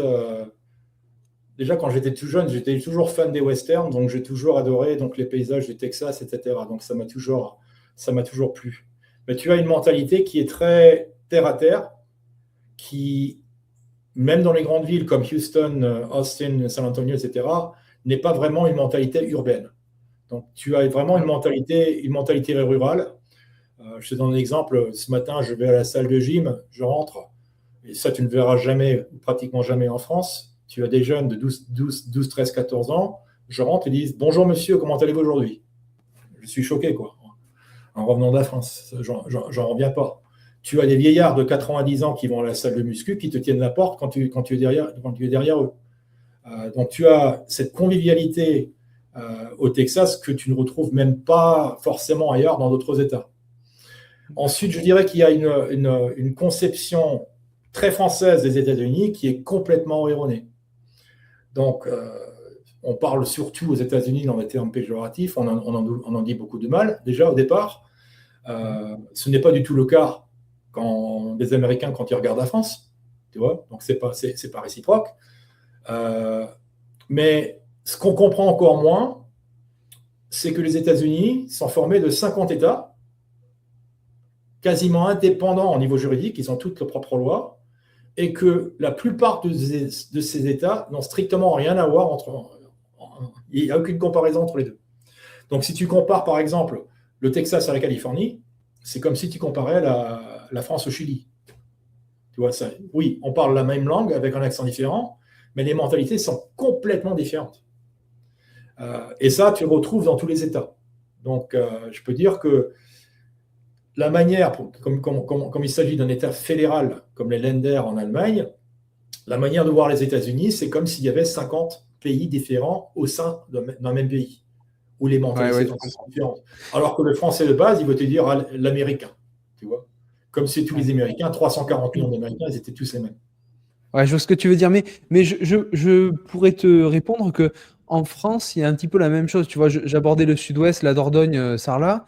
Peut-être que les Périgourdins sont aux Parisiens ce que les Texans sont aux Californiens. Peut-être. Oui, je pense que c'est possible. Ça, je le respecte. Je pense que c'est fort possible, ouais. Ouais. Mais quand même, tu vois, pour me contredire directement, on ne voit pas les choses pareilles quand même, parce que bon, j'y suis allé qu'en vacances aux États-Unis. Les mecs, ils voient les choses en grand quand même, hein. Ils voient les choses en grand, même, tu vois, quand ils viennent en France, les Américains, il y en a quelques-uns dans le coin, ils aiment bien parce que c'est tout mignon, c'est tout petit, tu vois. Et le Texas, c'est le contraire. Déjà, le Texas, l'État en lui-même, il a une superficie qui est supérieure à celle de la France. Donc, il prend un État, le Texas, et il est plus grand que la France. C'était pour te donner un ordre de dimension. Oui, déjà, c'est rien que ça. Tu crois que c'est justement la géographie qui donne peut-être cette philosophie, cette manière de voir les choses différentes, la prise de risque, tu vois? Ouais, je pense que bon, il y a beaucoup d'explications. Au départ, tu as quand même cette dimension d'émigrés au départ, avant tout européens, qui ont quitté le continent européen pour chercher quelque chose de neuf ailleurs. Et qui, au départ, ont déjà pris un risque immense à l'époque de voyager par la mer, d'atterrir sur un nouveau continent avec tous les risques et périls qui s'y raccordent. Donc, tu as déjà cette prise de risque qui est innée et qui provient des premiers pionniers qui ont décidé de traverser le Pacifique pour arriver aux États-Unis. Oui, c'est déjà à la base peuplé par des personnes qui ont le goût du risque, quoi. C'est ça. Ah Tout ouais. à fait. Ouais. Au départ tu as déjà ça. Et ça joue. Tu vois aussi, je veux dire, une grosse différence entre la France et les USA, là on en revient un peu sur le domaine plutôt business, c'est qu'en France, on a tendance à respecter celui qui a hérité, alors qu'aux États-Unis, on respecte celui qui a construit. D'accord. Donc tu as cette dimension donc, une perception de l'entrepreneur aux États-Unis qui est beaucoup plus saine que celle qui existe en Europe et surtout en France, où tu as quand même une très très forte mentalité, je dirais, d'employé et une mentalité syndicale en France que tu ne retrouves pas aux États-Unis. Ça n'existe pas. Est-ce que, oui, la réponse est dans la question, mais est-ce que c'est parce qu'on a un système social plus élaboré, plus protecteur? Potentiellement, est-ce que le système social est vraiment plus élaboré et plus porteur? C'est ce que Plus va te dire protecteur, je voulais dire. Plus protecteur, protecteur. c'est ce que va te dire le Français qui n'a jamais mis les pieds aux États-Unis. Ouais. Moi, j'en doute fortement. Je peux dire que l'accès à la santé, il est extrêmement mal représenté en France également. En France, on va te dire que personne n'est couvert aux États-Unis, alors que ce sont vraiment des cas edge. c'est que pratiquement tout le monde est couvert, tous les employés sont couverts, pratiquement tous les employés sont couverts comme en France. Et on a un accès, je dirais, certainement plus rapide qu'en Dordogne Oui. au système de santé. J'avais une déchirure musculaire à Sarlat. J'avais le bras droit qui a failli m'éclater tellement j'étais ensanglanté. Je suis allé à l'hôpital de Sarlat. On m'a fait poireauter pendant 5h30. J'étais dans une douleur incroyable. Et on est venu me voir en disant rentrez chez vous, on ne peut rien faire pour vous après 5h30. Voilà le système de santé, je ne dirais pas français, mais périgourdin. Je suis rentré, j'ai pris une aiguille, je me suis ponctionné l'avant-bras pour me faire une coulée de sang, tellement j'avais mal.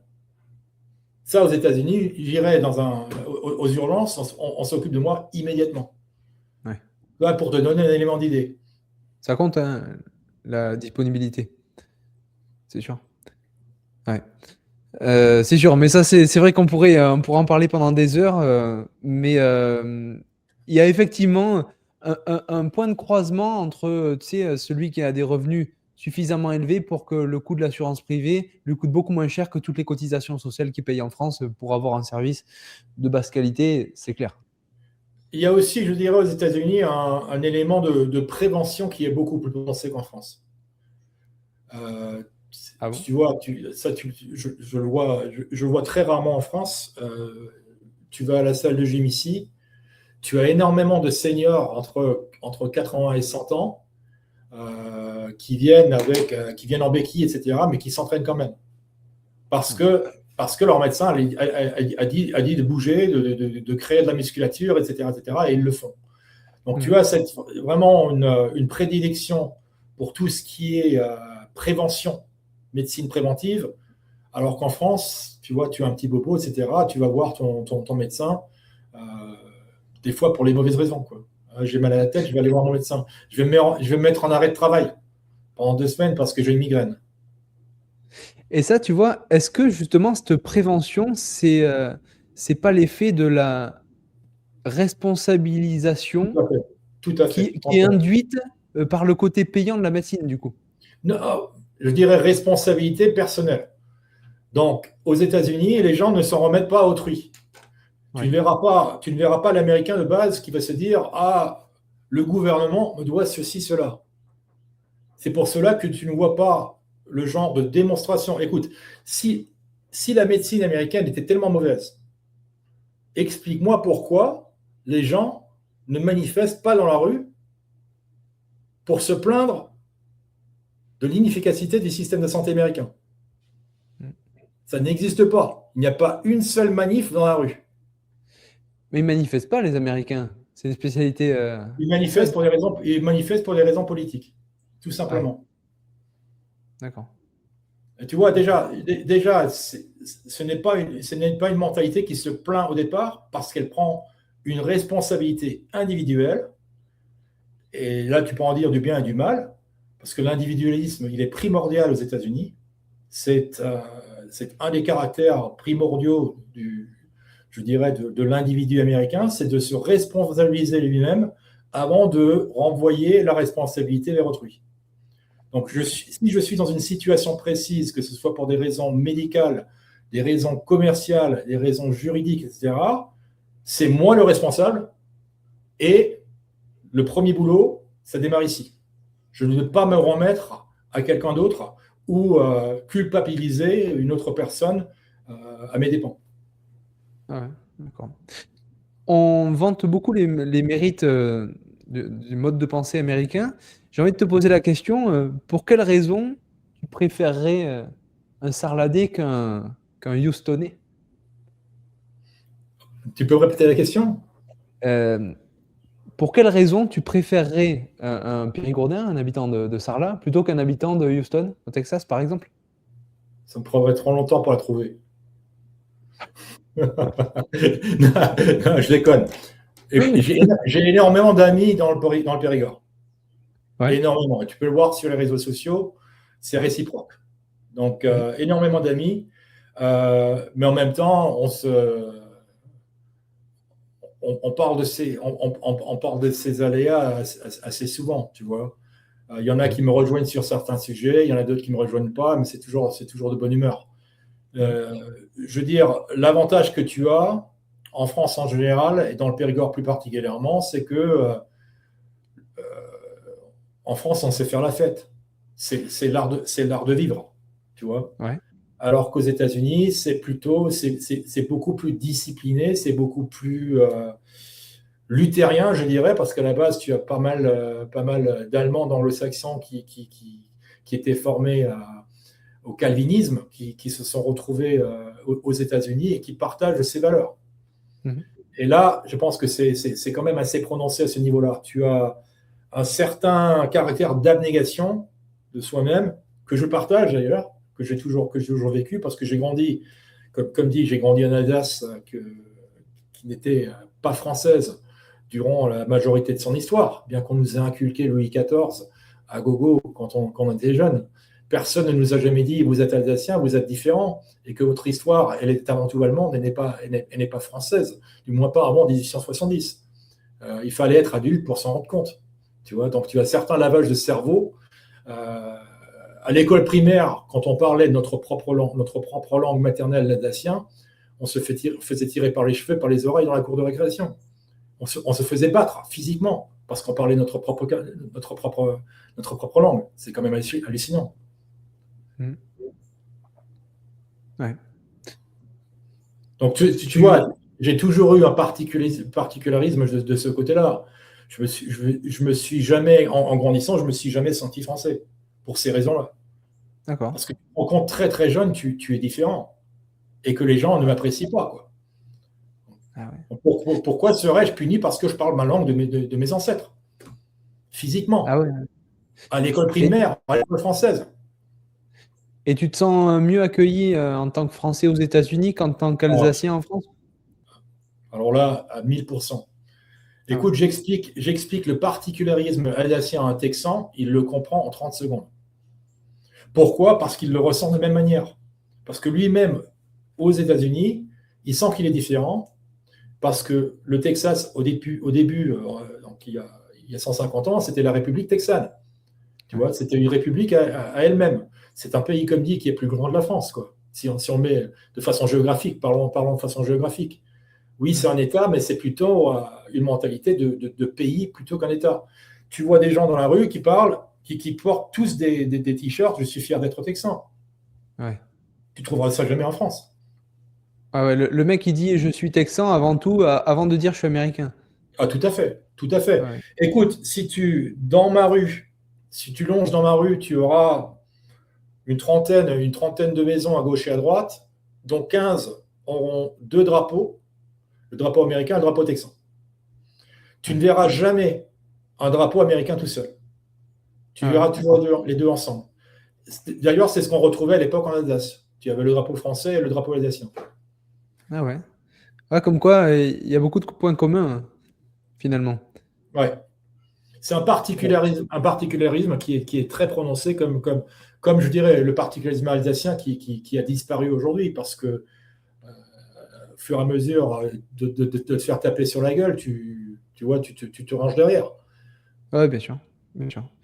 Ok. Euh, les États-Unis, tu es quand même pas mal taxé aussi, hein. Quand tu regardes, tu payes quand Oui, ça, même. les gens ne s'en rendent pas compte. Donc, je dirais, les taux d'imposition sont, je dirais, plus ou moins similaires selon l'état dans lequel tu vis aussi. Pour les gens qui nous écoutent, tu as plusieurs seuils de taxation aux États-Unis. Tu as une taxation fédérale qui s'impose à tout le monde, avec un seuil dégressif. Euh, donc bien évidemment, moins tu gagnes, donc le seuil le plus bas, je crois que c'est de l'ordre de 12%, ensuite ça passe à 15, 18, 21, etc., jusqu'à 35%. Et tu as un impôt de l'État. Donc chaque État, euh, sauf 8 parmi les 50, impose leurs citoyens au niveau d'État. En l'occurrence, le Texas, l'Alaska, la Floride, le Washington State, le Tennessee et le Nevada ne le font pas. Par contre, les États qui ne le font pas, ils compensent d'une autre manière avec une taxe foncière plus importante.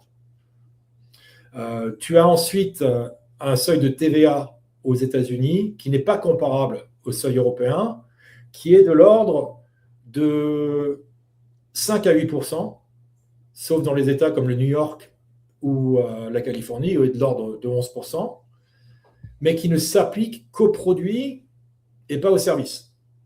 Donc, il n'y a aucune TVA sur les services aux États-Unis. Ok.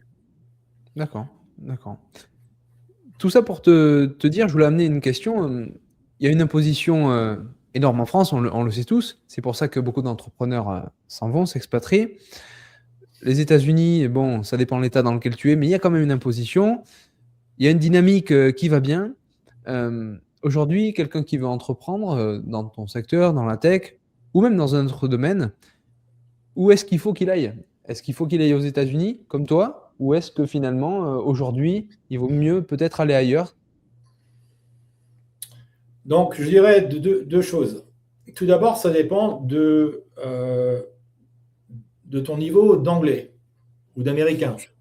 Je pense que dans les mois qui viennent, on va rebaptiser l'anglo-américain tout court. C'est d'ailleurs un mouvement qui se développe actuellement. Donc, si tu parles anglais couramment ou si tu es prêt à t'engager à le parler couramment, c'est une chose. Ensuite, je dirais aussi, ça dépend dans quel domaine tu évolues. Mhm. Aujourd'hui, si tu parles anglais couramment et que tu évolues dans la tech, il faudrait être fou de ne pas être aux États-Unis. Tout simplement. Parce que c'est l'Eldorado pour un gars qui parle l'anglais couramment et qui est dans la tech, à tous les niveaux.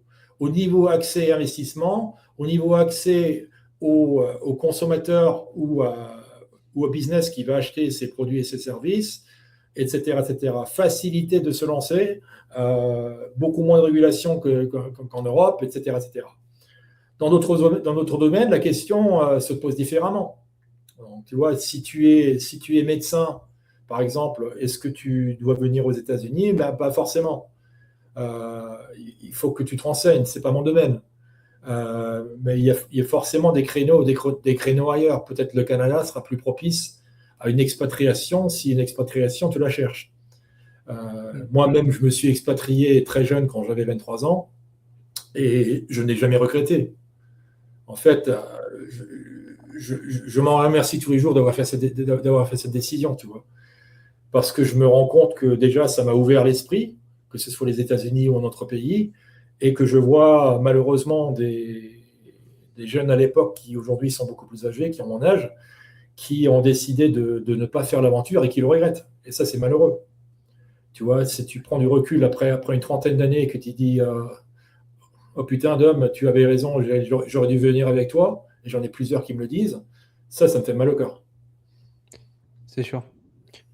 T'en connais qui ont très bien réussi en restant en France? Oui, il y a toujours des réussites en France. C'est pas, je dirais, c'est un pays dans lequel tu peux réussir. Mais écoute, si tu réussis en France, à coup sûr, tu réussiras 10 fois moins les États-Unis. Parce que vu le nombre d'obstacles et d'embûches qu'on a mis en place, si tu réussis en France, tu as tout pour réussir ailleurs. C'est clair. Ouais. Et tu vois, je ne sais pas ce que tu en penses pour parler de l'expatriation. L'idée reste un peu dans ma tête. De temps en temps, j'y pense aussi, tu vois. Et puis j'écoute beaucoup de contenu en ce sens. Ce qui est attirant, c'est que des fois à l'étranger, tu as accès à des personnes qui sont bien plus en avance que toi, notamment aux États-Unis. Et donc ça, c'est attirant. Et tout ça pour dire que je me dis que avant de partir, si quelqu'un qui veut s'expatrier, il faut déjà avoir accompli quelque chose en France. Tu vois, je vois beaucoup de reportages de personnes qui vont changer de vie et qui vont aux États-Unis. Mais si tu es un nobody en France, tu seras un nobody aux États-Unis, je pense, tu vois. C'est clair, c'est clair. Non, il faut avoir une feuille de route.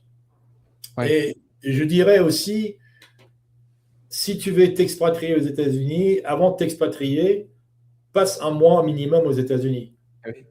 et choisis ton endroit, tu vois. Et ne fais pas la grossière erreur de te dire que les États-Unis, c'est un pays. Non, les États-Unis, c'est 50 pays ralliés par un système fédéral.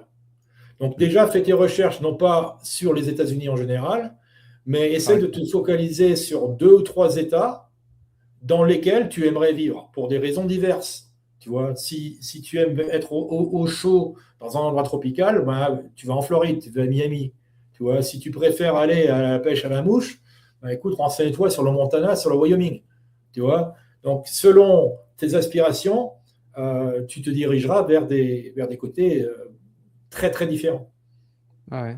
Et au niveau politique aussi, ce que je trouve génial aux États-Unis, c'est que ben, clairement, voilà, si t'es de gauche, tu vas aller en Californie, si t'es de droite, tu vas aller au Texas, tu trouveras toujours un endroit où politiquement les mecs sont d'accord avec toi. Ça, c'est bien.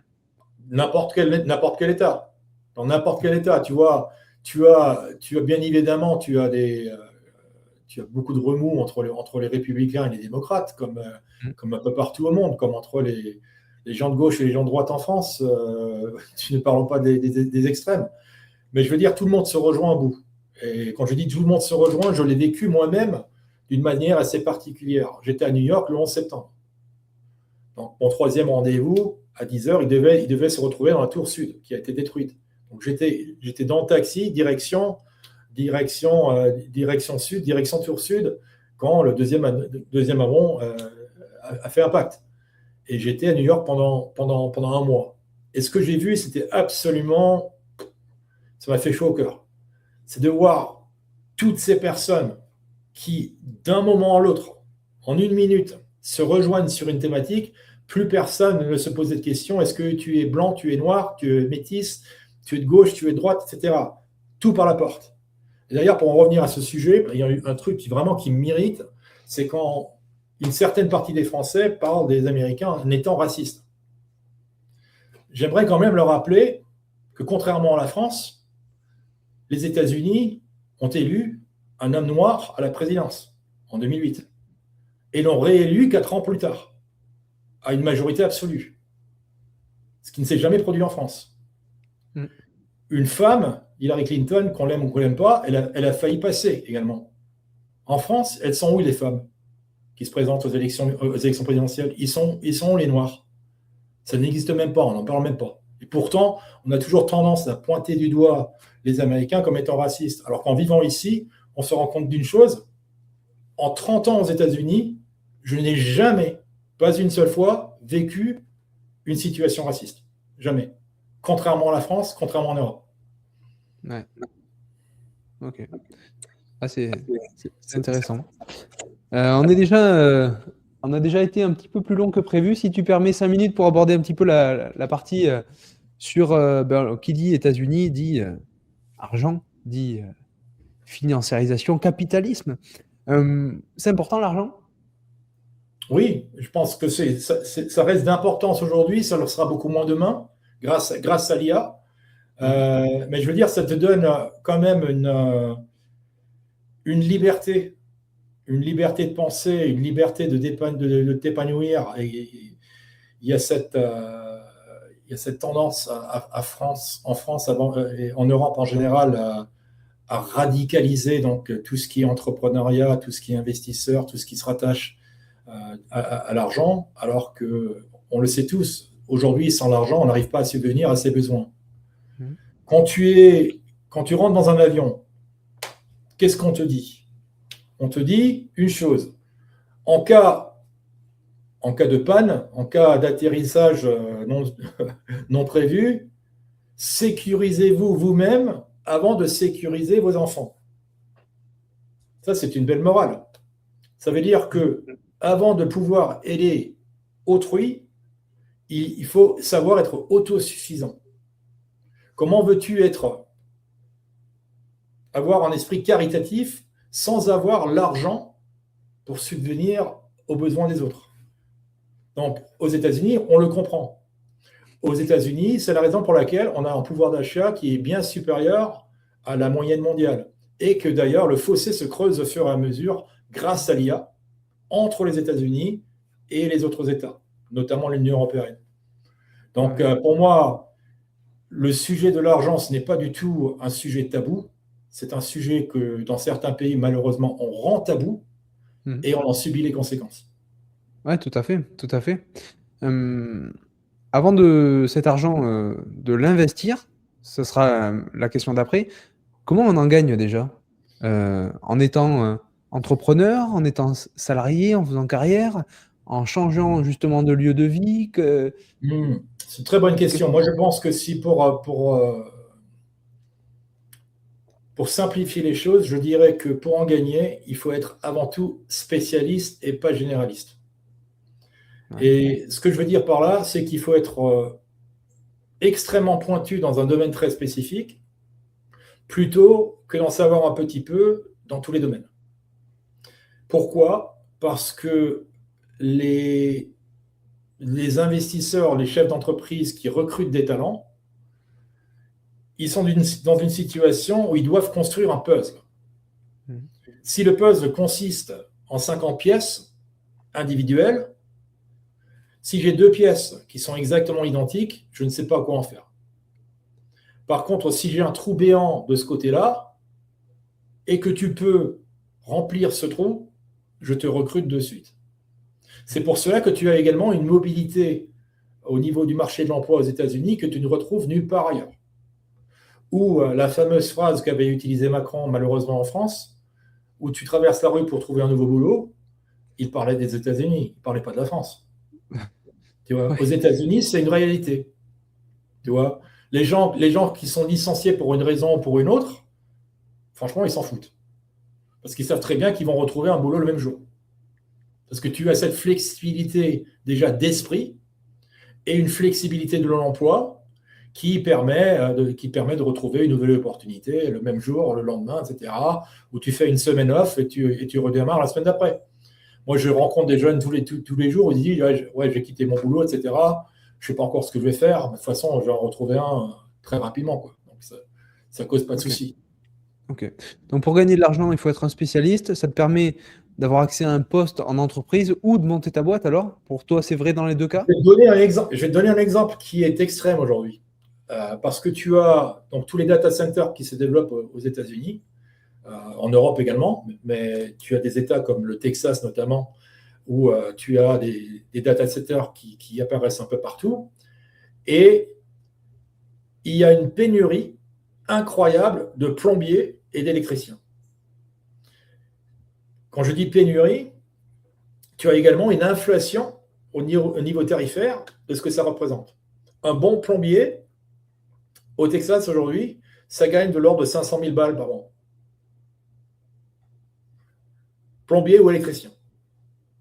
Donc, si tu es plombier, si tu es électricien très qualifié aujourd'hui en France et que tu parles l'anglais plus ou moins couramment, et que tu recherches un emploi qui te rémunère beaucoup plus qu'en France, je te conseille fortement de contacter les data centers aux États-Unis. Ouais. Ça, c'est un exemple. Ouais. D'aller là où il y a une grosse demande pour la compétence que tu as, quoi. Oui. De toute façon, tu vois, aux États-Unis, les gens sont nés avec cette mobilité. parce qu'ils savent très bien qu'ils font partie d'un État fédéral et que de bouger d'un État à l'autre, tu, euh, tu vas louer un camion et tu le charges et tu le décharges demain dans un autre État. Mais tu sais que nous on l'a pas, peut-être particulièrement dans un milieu rural comme celui dont je suis issu. Je suis persuadé que c'est aussi dur de quitter son village que de quitter le pays. Tu vois, c'est pareil. Oui, parce que tu as cette dimension, je dirais, d'appartenance. Ouais, Et je crois que cette dimension, elle est plus prononcée en France qu'aux États-Unis. ouais, je Parce qu'aux pense. États-Unis, les gens se sentent avant tout, je dirais, américains. Ils savent très bien que de voyager d'un État à l'autre, parce qu'ils l'ont déjà fait pour des raisons, pour aller en vacances, on parle la même langue, on a la même mentalité, on retrouve, on retrouve les mêmes trains de vie. Tu as Uber, tu as Lyft, etc. pour te déplacer. Tu as les mêmes trains. Oui, dans les grandes agglomérations, tu auras le métro et dans les petites, tu ne l'auras pas. Mais tu sais exactement comment et où te retrouver. Ok. Et ce qui va te motiver de déménager d'un État à l'autre, c'est déjà ton âge. Bien évidemment, les seniors se déplacent moins que les jeunes. Mais si tu es jeune et que tu te rends compte que tu as une opportunité immense dans un État à côté, forcément, tu vas considérer que c'est une aubaine et tu n'y songeras même pas deux fois, tu vas te déplacer. Ok. Ok. Donc maintenant, nos auditeurs sont spécialistes, ils sont mobiles et ils ont su saisir une opportunité. Maintenant, ils ont du pognon. Ils ont du pognon. Comment on l'investit? Comment on l'investit? Comment investir cet argent pour nous assurer un avenir serein? Là également, bon, bien évidemment, les législations sont différentes d'un État à l'autre, donc tu ne l'investiras pas de la même manière aux États-Unis que tu l'investis en France. Euh, je dirais les opportunités sont plus restreintes et plus régulées en France et en Europe qu'aux États-Unis. Aux États-Unis, c'est très très facile, c'est très démocratisé, ça coûte 3 fois rien.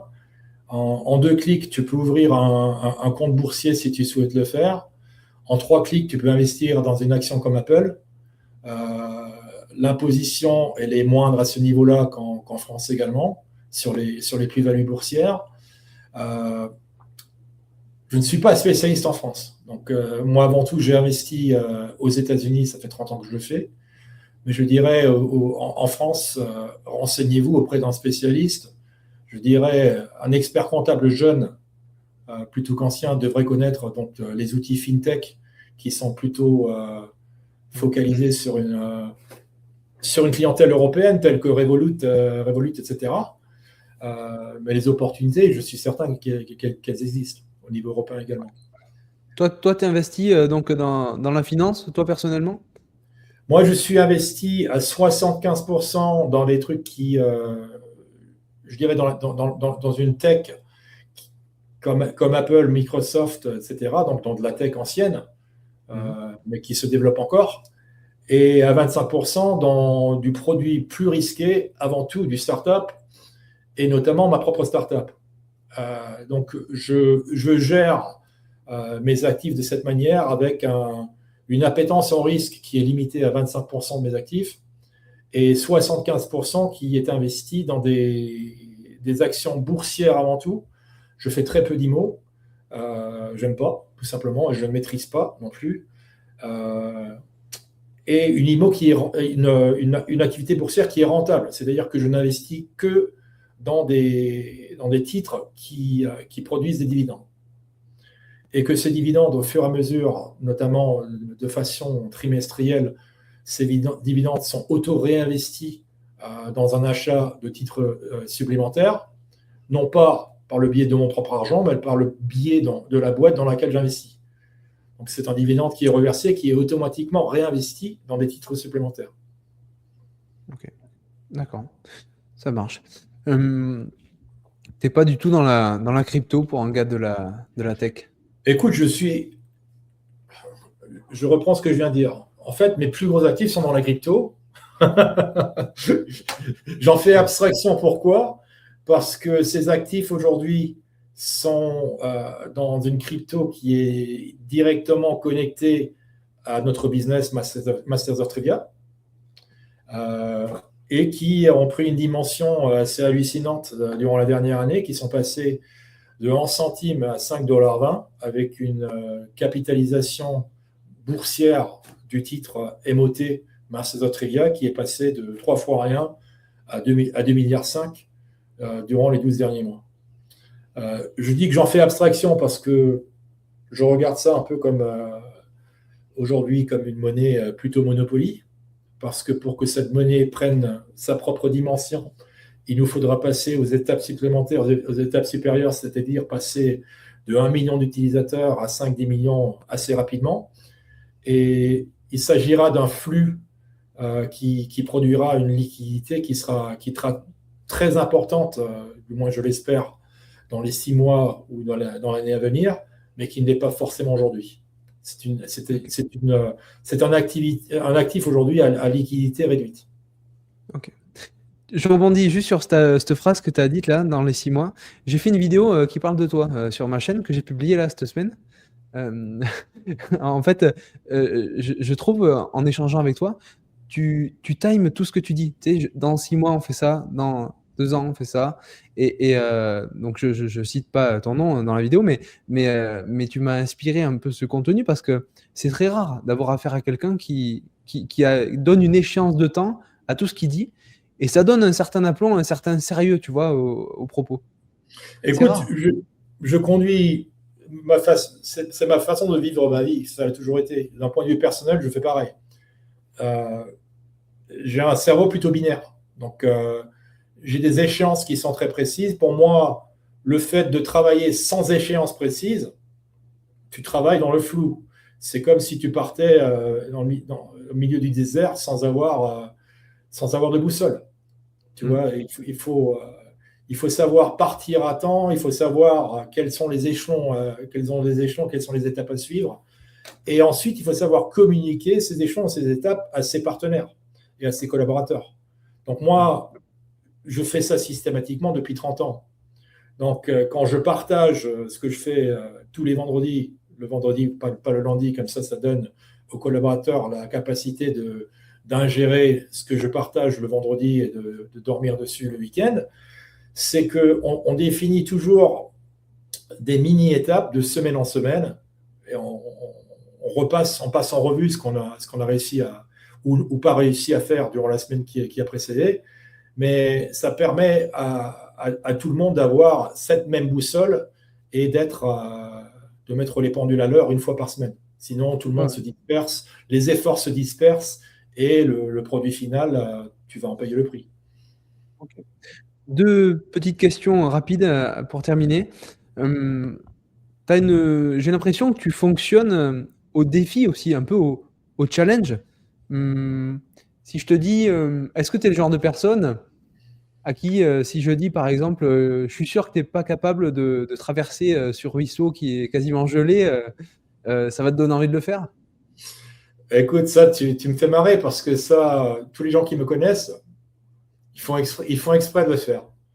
Donc, j'ai notamment un ami, mon plus gros investisseur, qui est un ami de longue date, qui, pour me motiver, il fait exprès de me dire. Il va me dire, je suis sûr que tu ne vas pas arriver à avoir autant d'utilisateurs à cette date, par exemple, tu vois. Mais je sais très bien pourquoi il le fait, quoi. Parce que ça me rend fou. Ouais, c'est marrant, tu vois. Je te connais un peu alors. Je connais très bien. Pour toi, dernière petite question, j'aime bien finir par ça, un peu de philosophie, qui peut paraître de la philosophie de comptoir, mais c'est ça finalement, à réfléchir un peu. C'est ça que j'aime, moi. Le but, l'accomplissement d'une vie pour toi, c'est quoi? Tu vois, on a parlé de business, on a parlé d'expatriation, on a parlé de réussite entrepreneuriale, de relations un petit peu. C'est quoi pour toi? Moi, je pense que de savoir si tu as réussi ta vie ou pas, c'est de s'en remettre au tiers et de se demander si je n'étais plus là, si je ne suis plus là, comment les gens se souviendront-ils de moi? En bien ou en mal? Est-ce qu'ils vont rire? Est-ce qu'ils vont pleurer? Est-ce qu'ils vont dire que le mec, il n'a rien foutu de sa vie ou est-ce qu'il a contribué à faire ceci ou cela?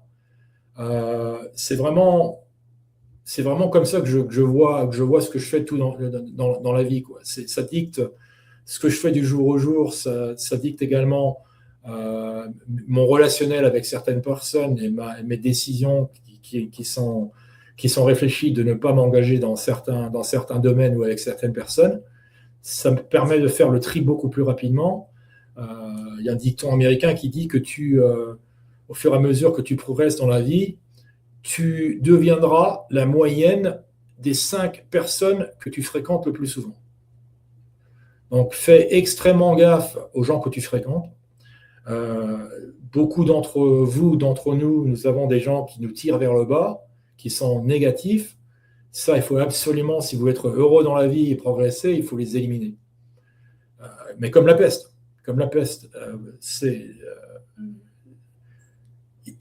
vous êtes assez taxé en France, ne vous faites pas taxer par d'autres personnes, je dirais, qui vous tirent vers le bas. La vie est trop courte.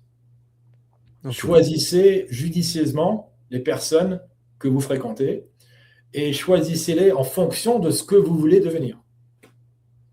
Si vous voulez devenir un fêtard et rester un fêtard à l'âge de 70 ans, continuez à faire la fête avec vos 5 potes et à vous saouler la gueule. Tu vois, et je dis ça en toute franchise. Si ça vous botte et si ça vous plaît, et si c'est votre objectif, faites-le, continuez à le faire. Si par contre vous avez horreur de ça, vous avez un ami alcoolique qui, de façon continue, vous invite au bar, dites non et restez sur votre décision et changez de cap. C'est votre prérogative, c'est votre vie, c'est pas la sienne. Tout à fait. Bah, écoute, merci pour ces conseils, merci pour ton temps. Dom, on peut te suivre sur Facebook, Instagram? Oui, je suis un peu partout. Je suis sur Facebook, je suis sur LinkedIn, je suis sur Instagram. Okay. Je suis bien évidemment sur le site mastersoftrivia.com. Nous allons très prochainement lancer une application purement Telegram aussi. Okay. On n'a pas eu l'occasion d'en parler. Telegram a 1 milliard d'utilisateurs. En parlant de feuille de route, nous avons une feuille de route très agressive avec notre nouvelle application Telegram qui, logiquement, devrait nous conduire sur 50 millions, voire 100 millions d'utilisateurs sous les 18 mois.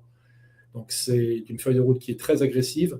Et sinon, oui, je fais Facebook, etc. De temps en temps, je retourne en Dordogne, etc. Je ne bois plus depuis 3 ans, choix délibéré.